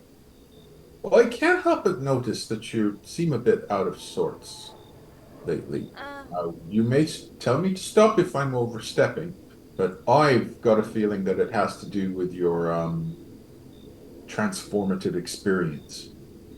I mean, my dad's also been taken. Things are just weird. Things are weird. Things are very weird. Well, just wanted to let you know if you wanted to talk or if you wanted to, you know, this may sound a bit, how should I put it, forward, but I do have my copy of the route here, which is, contains all of the old stories and whatnot. I wouldn't go so far to call it the good book, but it is a good book. And if you'd like, we could sit down and I could read you some stories and maybe, or I could give it to you and you can find some comfort in that. I find that whenever I'm out of sorts, then that, if nothing else, helps take my mind off of things. I realize that you're under a bit of stress, what with your dad and also your very strange transformation, but Yeah, but otherwise, it's. I just want to let you know that like you have friends, and anytime you need any support or whatever, then you can count on me. Thank you. It's also just not how I thought when I'd come home what it would be like to come home to. Oh, I can If just that imagine. makes any sense. Oh, totally makes sense. I'd be horrified if my home village was treated in such a horrible manner. What Yeah. would folk? But you, true to form, you and us, we're all determined to set things right. We're going to rescue your dad, the very least. Figure out, what happened to him. I And know. I have faith that we're going to do this. Thank I you. prepared a sermon tomorrow morning for everyone over breakfast that I was going to say at Snark's wake, but I reckon, this is a good time to do it, especially on account of these folks not terrible error in judgment. I should have let him know that Snark was dead. But You know what it is. It's a rehearsal. It's a dress rehearsal for the that's what it sermon. is. That's what it is. Anyhow, I'll leave you to your broom. I just wanted to let you know that, I see you. Right. And it's just it's a weird town. It's a Yeah. weird town. And I take my leave, but I do leave the book. Okay. Any, Arwina will clean until she pretends that she can read it. Great It's got pictures. story. It's got pictures. Oh, it's got pictures. Good. Oh, good. Yeah, I know for sure. See, it's got pictures in it. All right. Ooh. now, Yeah. is there anything specifically or a page that you might have like folded down that might catch her eye? Oh yeah, sure. I have the page having to do with the tale. It's a hang on one second. I have to find it. Mm-hmm. Oh darn it! I'm trying to find the story, and there's all these darn pictures in here. Uh It's a story about a goblin thief that was being a menace in the small town of Pop Spring. Oh. And but everyone thought he was a menace.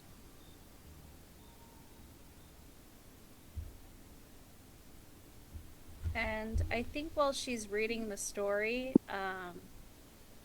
she kind of like sitting in like almost like books or leaning in a window of the speaker's house as she's reading.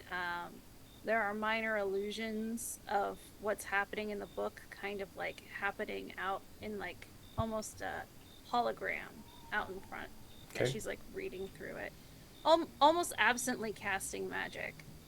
Okay.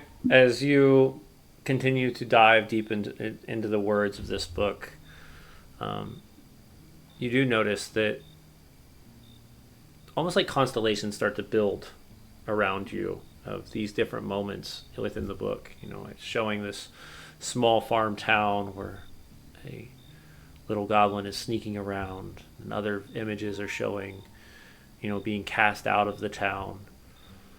There's also other images that are showing of his heroicness, Mm-hmm. his non mischievousness, and you continue to just you read the images flare and fold and move as if the story is being unfolded all at once.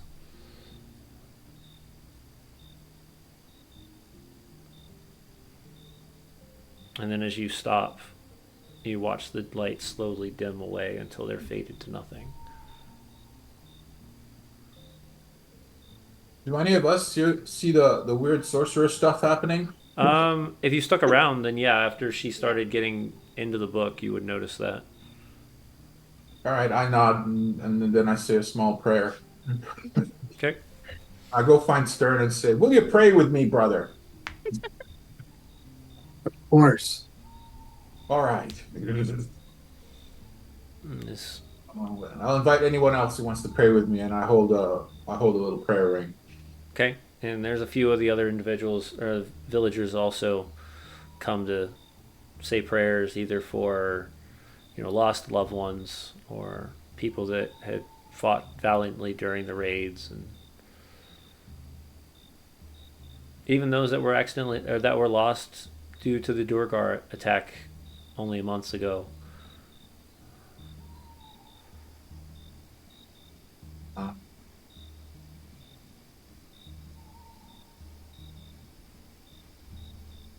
Is that it? Anything else you'd like to do, Arowina, Sturm, or Jinjak as we move into the evening? No, I will mention when I can get just the two of them alone, I do want to talk to them. Sure. There's different areas of the house, places like the study where the originally the ogre slayer hung above the hearth. There's the kitchen where Jinjak and you have been toiling over the food. The dining room is pretty much in shambles still, as it's the closest thing to the front of the door, the front way. The upstairs, the stairwell has been broken, so mostly everything is stead on the first floor. No venture has been pushed to the second just yet. There's also two rooms downstairs. One is covered in cots and bedrolls. Another kind of a sitting area where people would sit, play cards, or you know, prepare wherever you'd like to go. Um, I mean, really, anyone just happens to be a spot that seems like we have some privacy. It's not that private, but I just want to speak to just the two of them. Okay.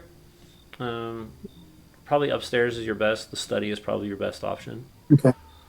So when I get them up there, I say, there's certainly a chance to negotiate if we come up from a place of strength. But if we give them something, not only may we be able to get them to stop, there's a possibility that we could trade and at least get Erwina's father back. We have two bodies, there might be more. We can take them out, we can wrap them, and allow them to take their people back, my people back, as part of a negotiation. Does that sound agreeable to you? Yes? Erwina? You're muted, Druid. It's the I'm mic. not. I don't know what's going on with my Oh, mic. that was weird. I hear you now. Yeah, I don't know what's going on with my mic. Um, uh, what would they want from us? Well, they might want. You mean why did they come, or what could we give them? Both. Well, I think we know what they wanted, which was supplies and perhaps slaves. But then, so far as what we can give them their bodies. Otherwise, we'll deny them access. There's a disgrace in simply having the elements devour you as a Goliath. If we bring them out, we wrap them with some dignity. We could offer that as part of negotiation. There is a fair chance that we may just have to kill them all, which would be unfortunate, but this could give us some leverage. I just don't want to disrespect the people here if you think this is something you don't want to do. My feeling on it is that if it'll get back the living prisoners they've taken, then I'm all for it. I am, Mm-hmm. I just want to say I'm very dubious as to whether or not they'd be willing to trade, considering what we know about what they're probably going to do with the prisoners.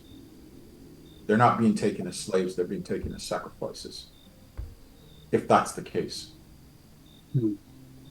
But, I haven't known my people to sacrifice, but there might be something more that I don't know about behind the scenes. well, yes, if they're taking them for slave labor, then by all means, we can trade the corpses of their fallen for them. Yeah, sure. I can shriven the corpses as well, get them ready. Negotiations are not my strong suit, but I thought there may be a chance. Well, I can talk up a storm. Especially lately, I found that I've become quite the wordsmith for some reason. Well, I'm still a filthy peasant, though. But, Is there a story you wish to tell us? well, yeah, in the morning. Is it morning yet? No, you're. It's late. It's evening right now. Yeah. How about tomorrow morning? Tomorrow after breakfast and after my morning prayers, we go fetch those two bodies out of the tavern, and then I'll shrive them. Okay. And then when I have Arena a moment to ourselves, I want to mention one thing to her as well, just the two of us. Okay. So whenever Jinjak um, leaves the room or we leave the room, Okay. I, I, I again kneel down, just because there's a pretty good height discrepancy between the two of us, Mm-hmm. and I gently put my hand out to see if I can place it on her shoulder. Mm-hmm. And I say, as I've said more than once, Erwina, your family and you in particular taught me something that I had never seen in my tribe, which is kindness. I think it is the most powerful thing there is. And I thank you for that. And I want to let you know that if I can do anything, I can sense that I come across at a time of great transition for you and some confusion, but just know that your friend from before, that young boy, he's here in front of you and he wants to help. Thank you. There's just a lot going on. Like a lot. Like a lot. But I think we'll get through it. And there's always another side to anything you're going through. Is there anything you wish to? It's just getting to that other side. That's fun. Is there anything you wish to speak of?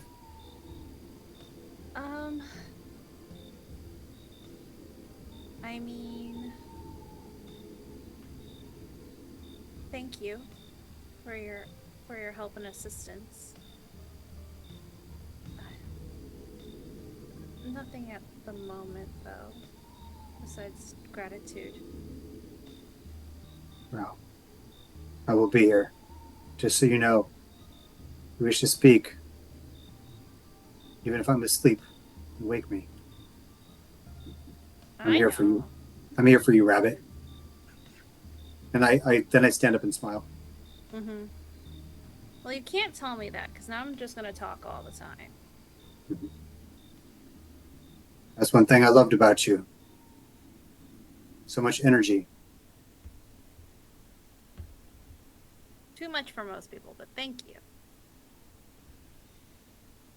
We will get through this. Mm-hmm. Okay, that's it for me.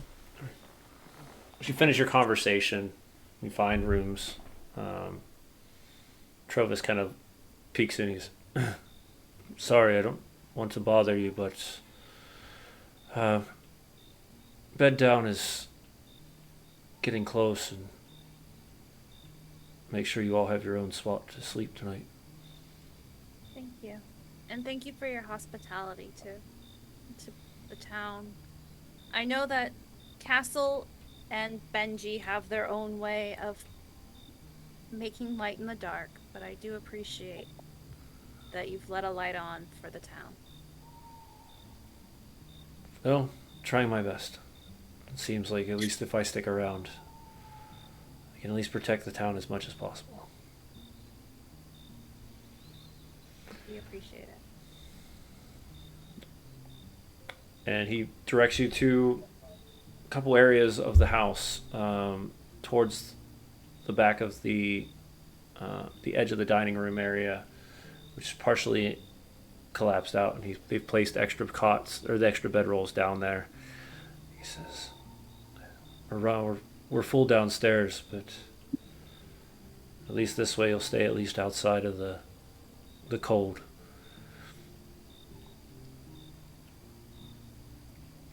Thank you. And we'll help keep watch as best we can through the night. There's always one upstairs. They only do one because we don't know how fragile the stairwell is. Someone keeps an eye out of the second story window just in case. And you look, and you know from the one you saw earlier, it was one of the loggers that you had met before. Mm-hmm.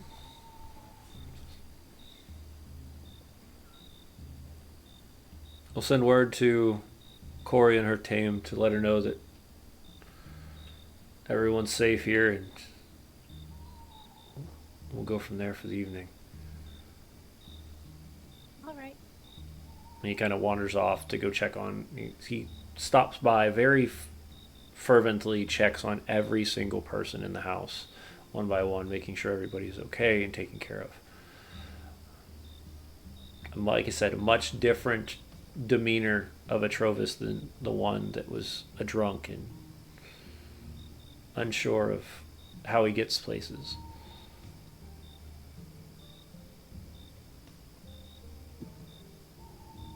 So, as you guys bed down, you finish up your evening rituals and things to take care of before the end of the night. One of the men comes down. You can hear the creaking of the stairs from the second floor to the first. A snap happens from one of the stairs. Ugh. Gotta watch myself.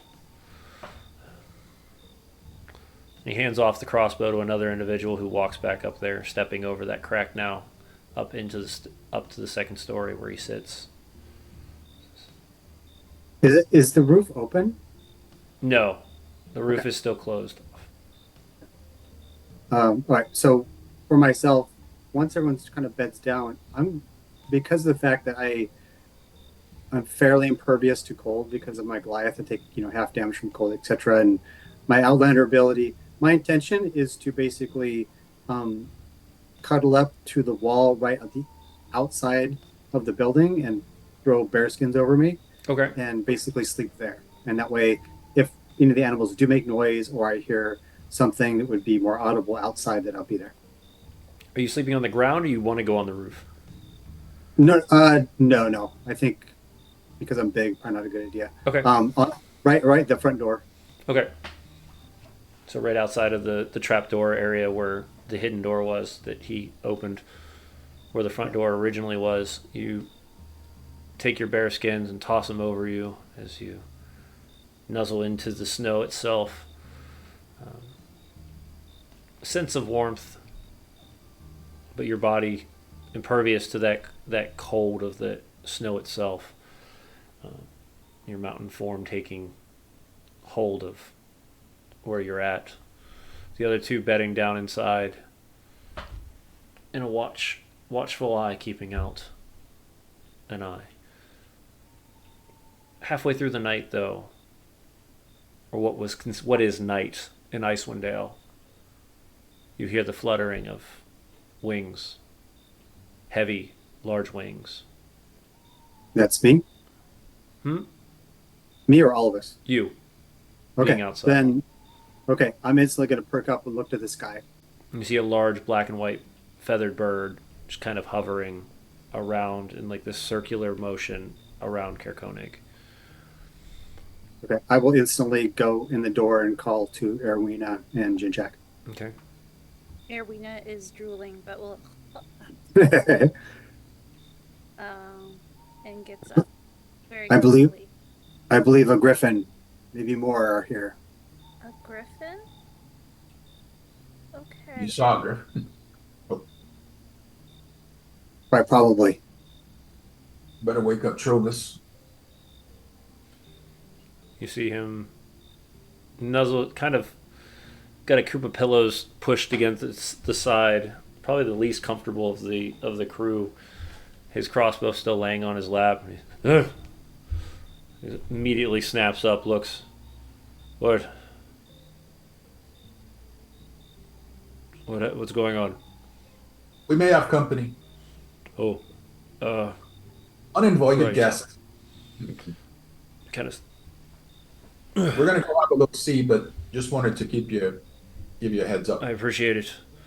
And he kind of leans up, places an arrow in the bow, or in the crossbow, and walks up with you.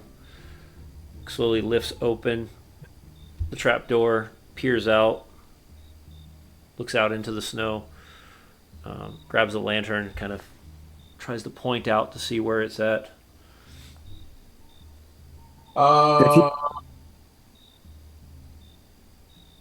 If you saw there, I cast Gift of Alacrity on myself. You cast what? Gift of Alacrity. Okay. For 8 hours. For 8 hours, it gives me initiative bonus. Okay. I just wave my hand and some runes appear, and then see some very subtle circling of these mostly transparent runes around my body. Okay. Oh. Yeah, golden armor of Erwina kind of like forms around her as she pulls on her cloak. Okay. I'll fire off an aid spell on the three of us. Okay. The temporary hit points from inspiring leader. Mm-hmm. They don't leave. They don't fade away after 8 hours? There's no duration listed. It just says each creature gets 7 temporary hit points once per short rest. But I don't see a duration listed. Okay. Probably just until you lose them.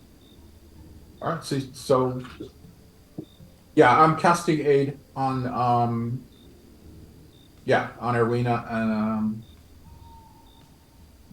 Stern and myself. Okay. Casting Age, you all look out towards this, where you see this large bird kind of starting to descend. You see just the shadow of this massive bird kind of as you peer out with the light. Is that what we're looking for? Well, this is usually the point where I push Benji in. Does it look like Erwina's eagle? It definitely looks eagle more friend? like an eagle than it does a griffin, yes. It's okay. Ah, It's okay. just my eagle friend. It's okay. Those are very, very large birds still. Yeah, it's a big Okay. bird. It's okay. And Erwina will step outside. And in a very large span, it slowly will spiral down until it places itself just on a perch near you, but not so that it doesn't have to actually land on the snow. Mm-hmm. And she'll pull out the other half of the ration that she promised. Half now, half when you come back with information. And starts nibbling it, Mm-hmm. although very And bitey. this time she'll use, as she's hoping that she's gonna get a full rest, she'll use a spell slot to cast Speak with Animal. Okay. So, what did you find? Where is their nest? There's a camp. It's north. How how far north, and can you fly that direction tomorrow and show us? He kind of questions like how far, like doesn't understand distance. Over the trees. Over the trees. Is there anything, any place of interest nearby their camp? Quite empty. Not much around. Not much. Okay. Well, if you like all these snacks, I'll have some more for you tomorrow if you want to show us the way tomorrow. I will. Okay, thank you. Do you want to come inside where it's warm? Trovis looks at you very strangely, like you're gonna bring the giant bird in here. Yeah. Welcome to the crew, Giant Bird. Giant bird. It's going to decline. It's going to say no. Okay. And then it's going to wait. Is there anything else you want to ask it? How many were there? 2. 2? Just the 2? Okay. Well, To what? I'm only getting one part of the conversation. I say, to what? I don't think we're getting any. All we're hearing is Arena going. "Ah, ah, ah, ah, Oh, ah." that's right. She's not speaking back in Right. common. yeah. It's like Erwina's like doing a hop dance, like in time to the birds. Okay, going like this. Yeah. The gobble. It's a whole body language. I've seen her do this before, so I'm not, freaking out or anything. I just nod and just say jerk stuff. Yeah. She'll translate back into common for the people who can't speak with animals. He Peasants. says there's only 2 Goliaths at the encampment north. But he's willing to show us the way tomorrow for a couple extra snacks. If there's only 2, perhaps we should go now. They could bring the bodies.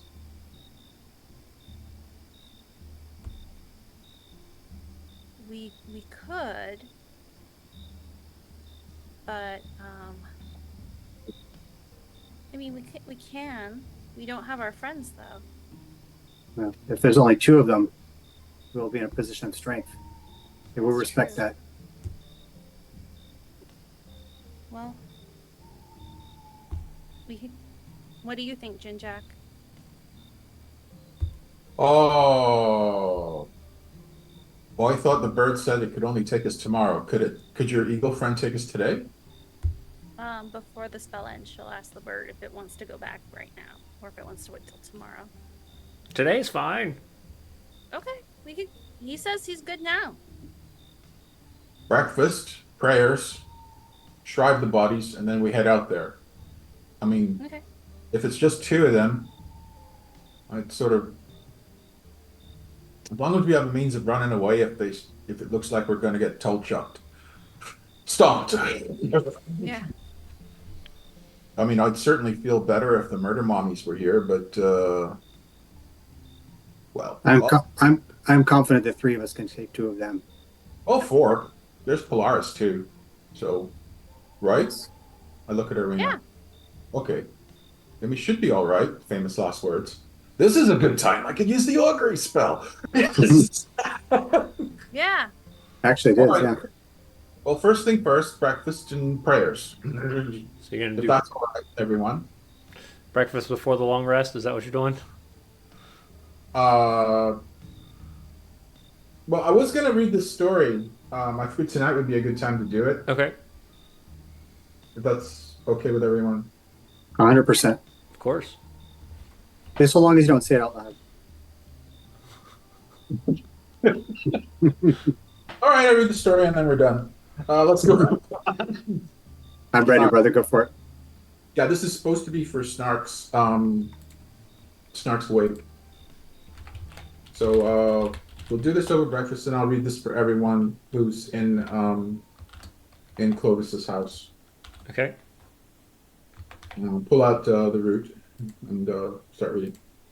This here is a tale from my home, the wee village of Popspring, down south on the Velin Peninsula. Let me tell you all the tale of Ketch, the thief. Well, as far back as I could remember, from when I was a wee little fella to a full-grown acolyte of the Earth Mother, our village had been plagued by a goblin burglar. His name was Ketch, and this little bastard got his grotty paws on all manner of produce, us being farmers and whatnot. We knew he was a goblin on account of the few times that he was spotted carrying off some plush produce, with his wee little legs pumping and his long pointy ears peering out from usually a melon or something he was absconding with, pointy nose poking out from a basket of carrots, and what skin he showed was the color of old moldy olives. He was a picky little bastard, too. Ketch only stole the finest fruit and vegetables, turning his nose up at anything overripe or weaselly small or infested with a slug or a snail. It was almost a compliment to a farmer to get robbed by Ketch, because we all knew he was picky. Anyhow, one day a farmer named Big Dell woke up to quite a surprise when he found his prized pumpkin missing from his patch. This was a monster of a pumpkin that was much admired by everyone in the village. Everyone who saw it figured that Big Dell would get a blue ribbon for this extremely massive vegetable come fair day. And in the spot where said pumpkin was, Big Dell instead found a neatly stacked pyramid of goblin turds. That was Ketch's trademark, you see. But Big Dell also noticed goblin footprints leading away from the patch.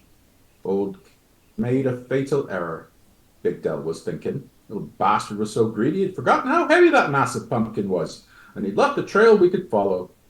The hue and cry was raised, and myself and a few score of other villagers got ourselves together and went out to fetch Ketch and bring back the pumpkin, as well as to hold him to account for his thieving ways. Well, we tracked him down, we did, through hill and dale, through day and into the night.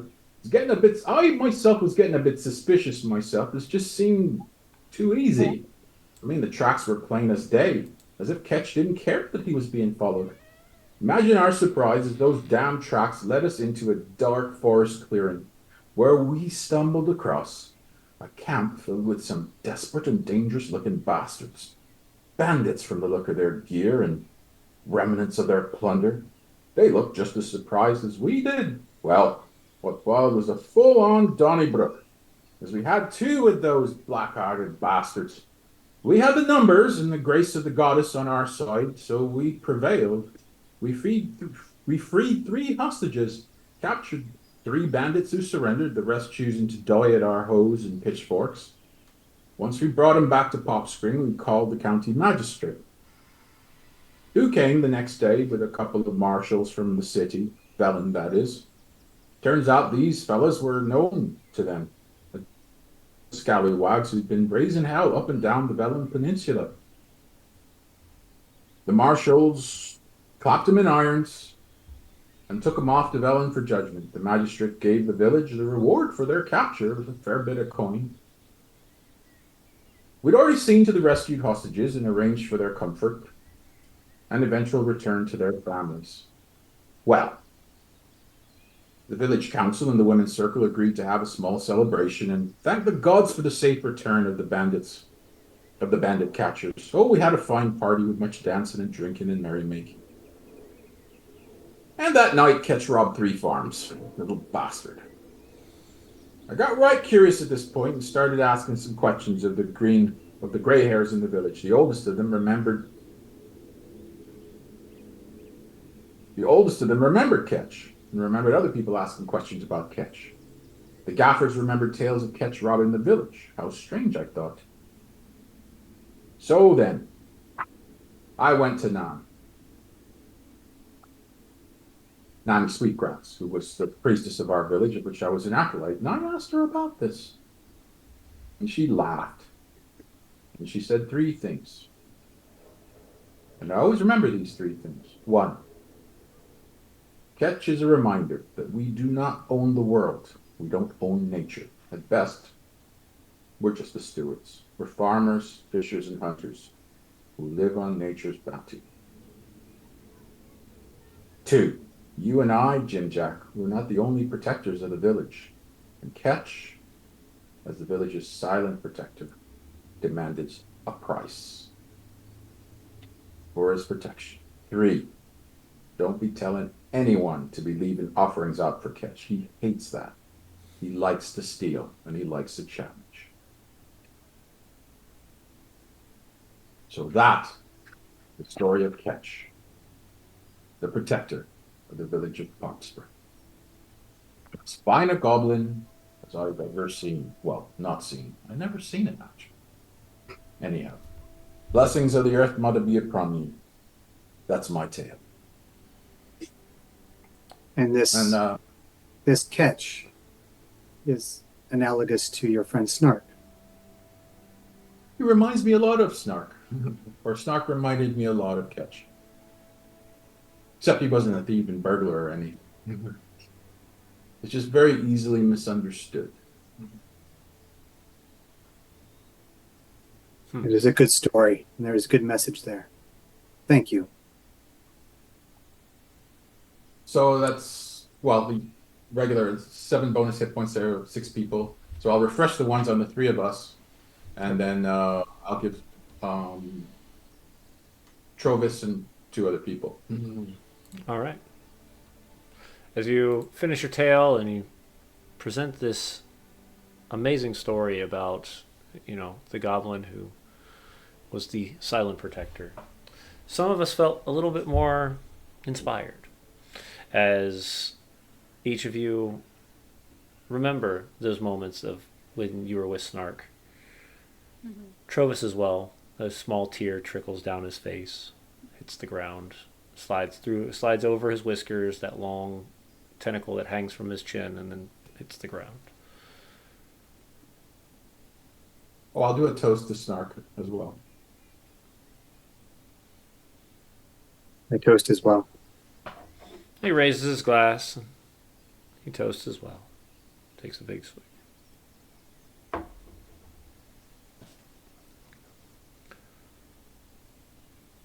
So you all are heading out. Yes. Wish I could help any more than I can, but I can't leave the people here.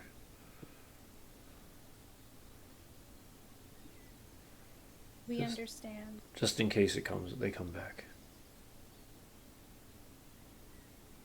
See if I can ask around for some sheets of cloth or canvas. Doesn't have to be anything expensive.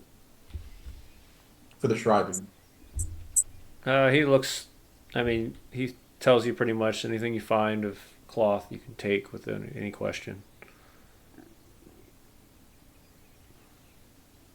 Okay, I'll gather some up and some needle and thread. All right. Provis is definitely not using his tablecloth. No, definitely Living not that using. bachelor life. Table's still flipped over on its side and, being used as a barricade.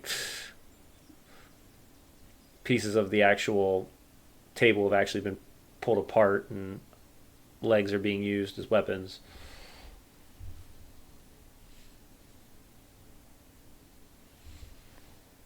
So we following the bird then?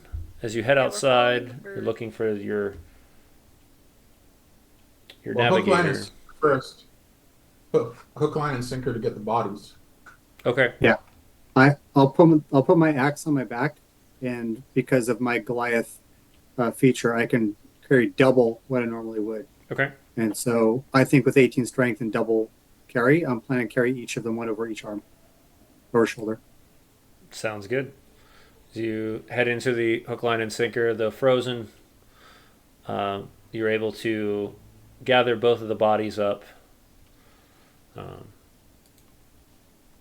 Using the Yeah. cloth that you found, the tablecloth and other pieces of cloth, you're able to wrap the bodies in an ornate fashion.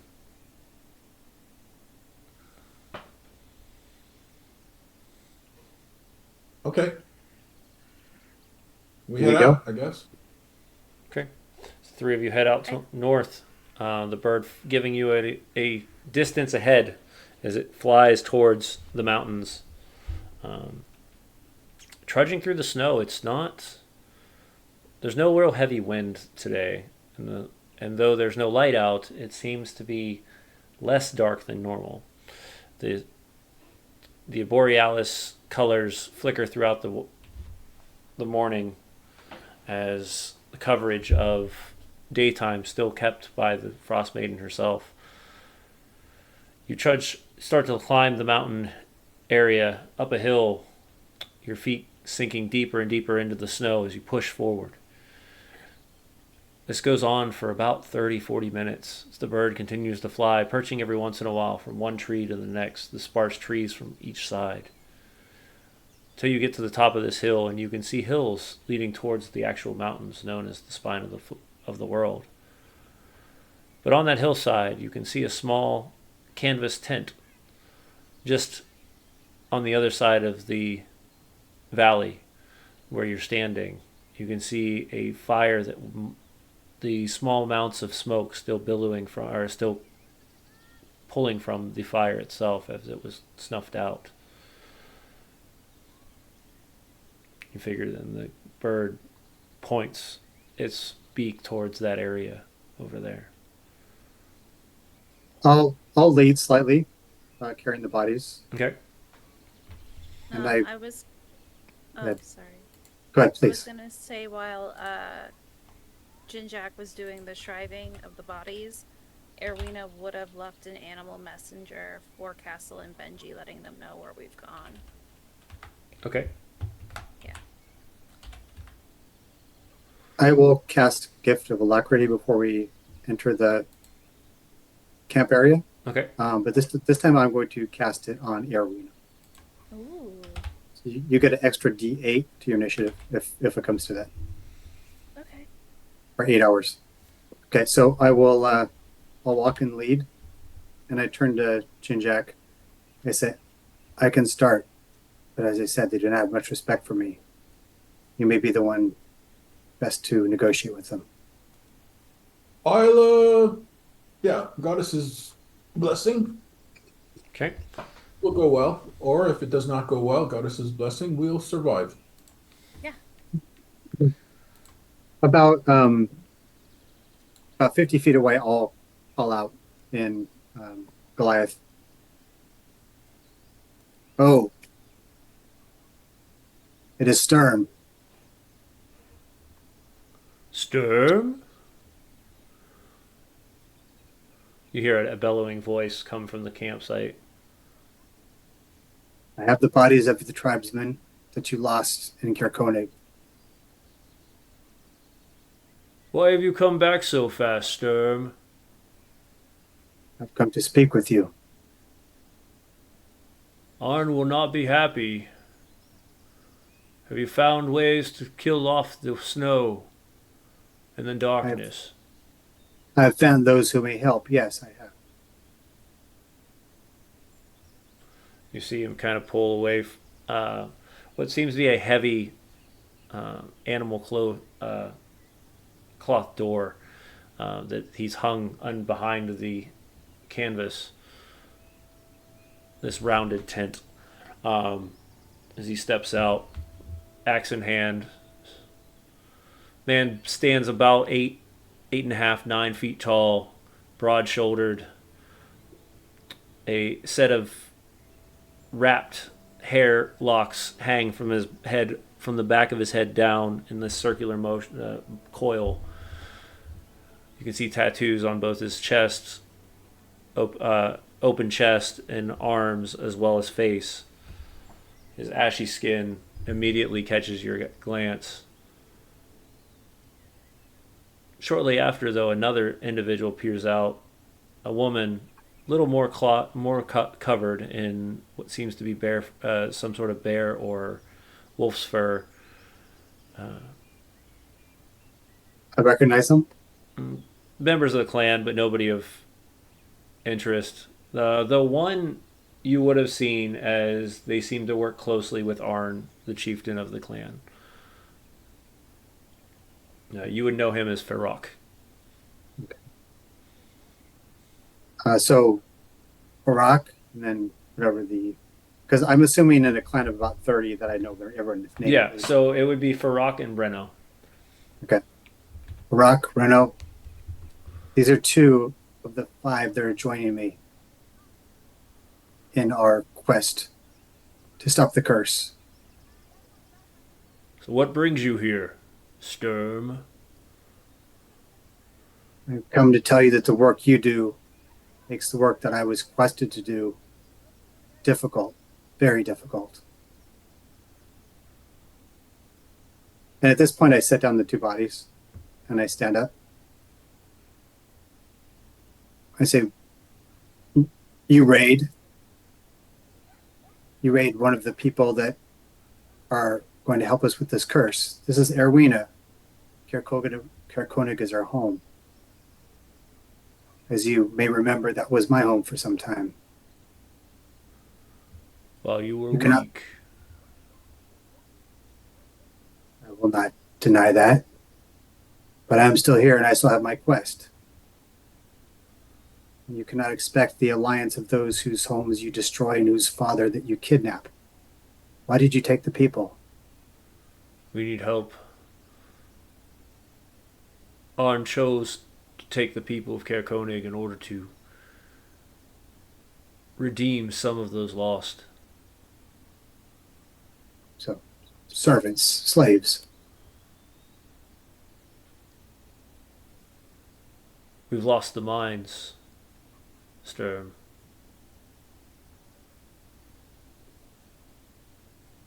And their speaker has broken a very big oath.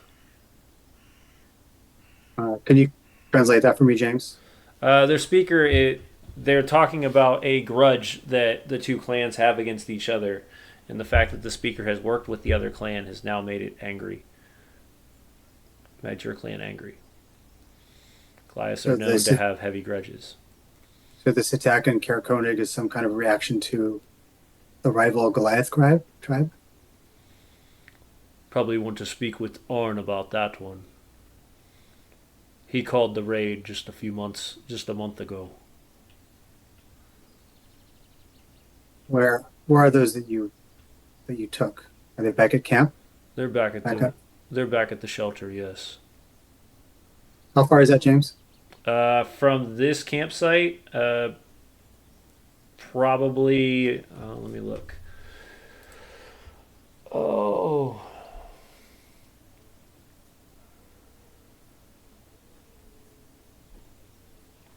I mean it's way in the depths of the mountains, so 50, 60 miles away.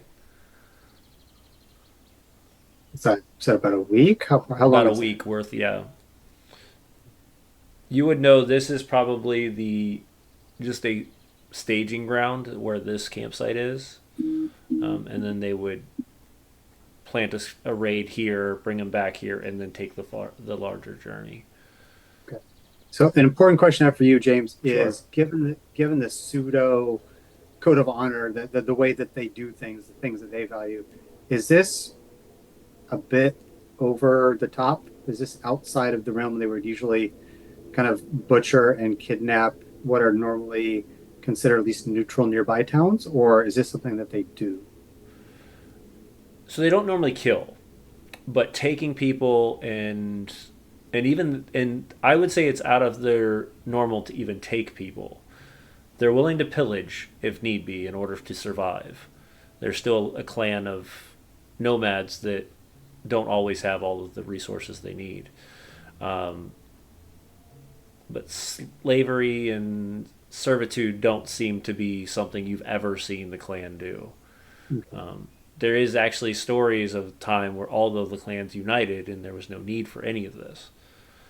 But that was long before the feud between the two clans. When was the next attack planned on Karakonic?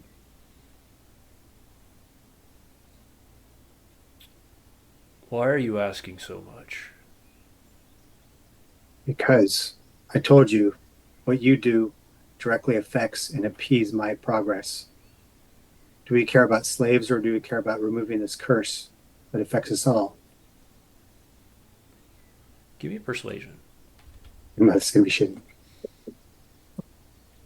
Go. I keep looking at him, waiting for him to give me the signal. Yeah. Actually, you know what? I stop before because I see that they're like looks at me, and I wait for a moment to see if Jinjack can add something. So either I can give him a help action or he can give me a help action. So Jinjack, go. Oh, you were speaking common?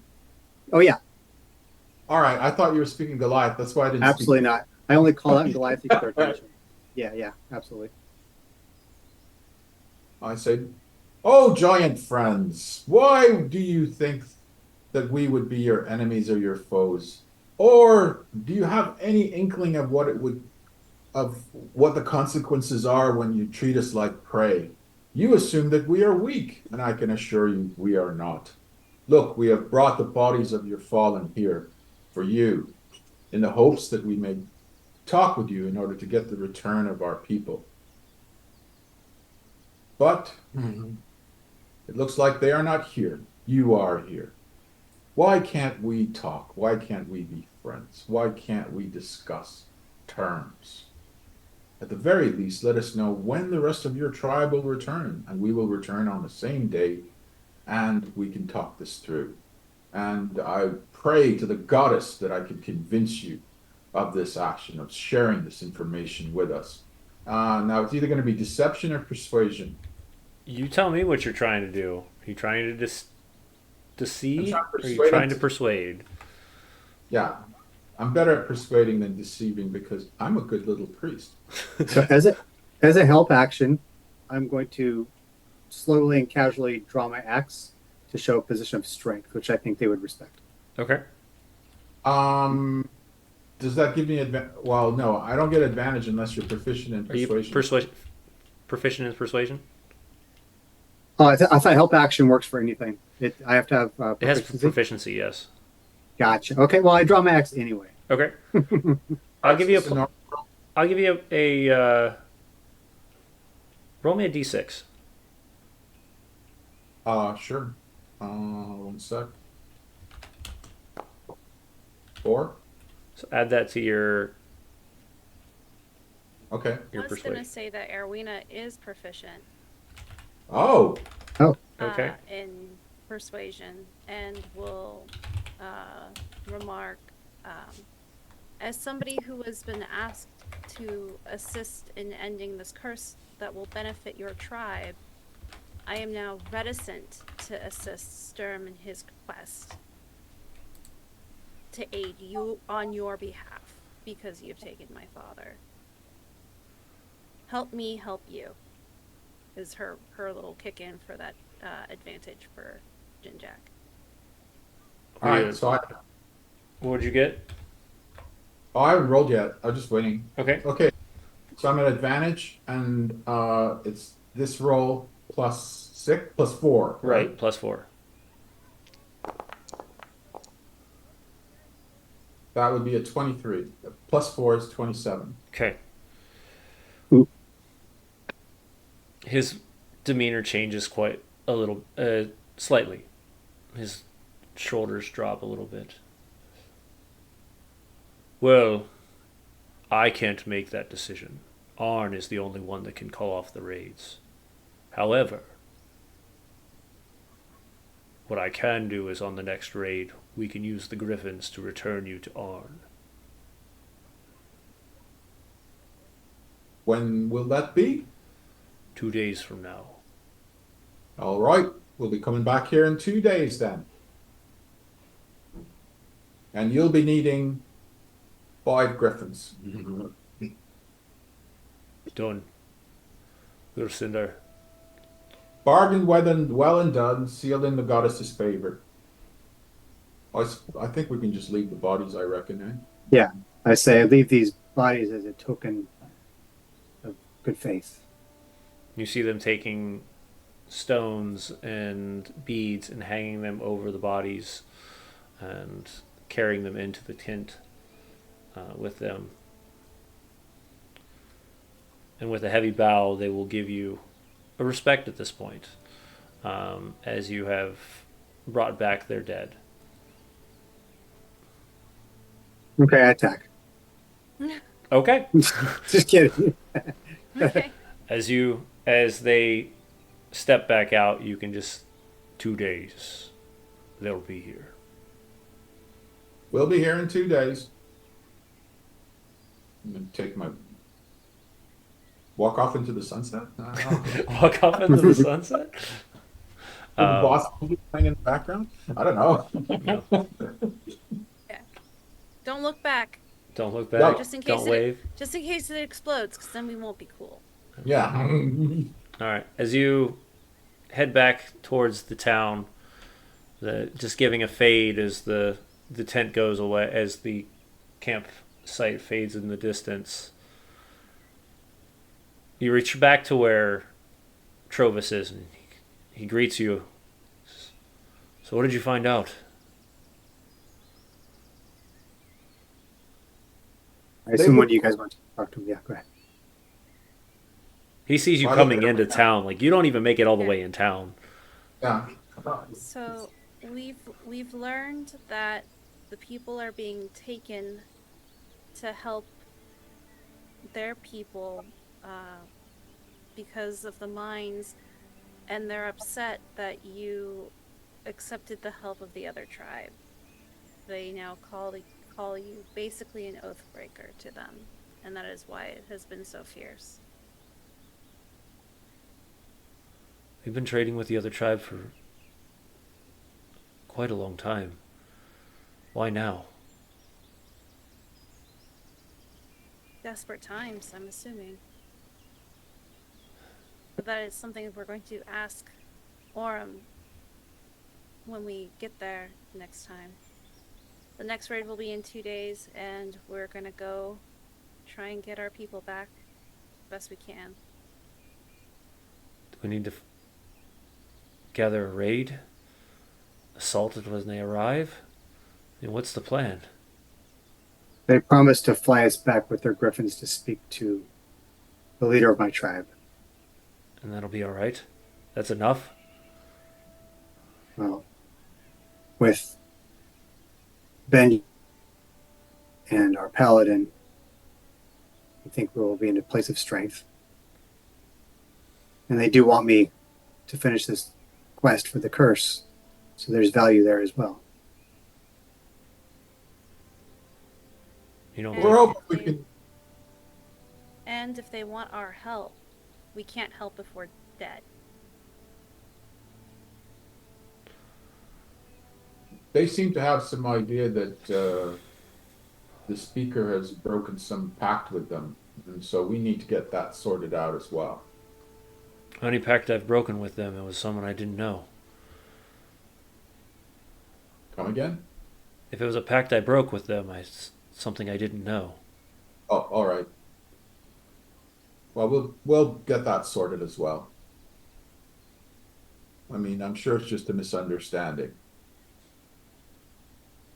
And if we don't get it sorted, well, we'll do what we can to bring everyone back. I hope so. 2 days to prepare. Anything you need, we can gather around here. We'll try our best. I'm sure between us and Corey's crew over at the Northern Light, we'll be able to find something. If there's any additional needs you need before we take off. Shrug.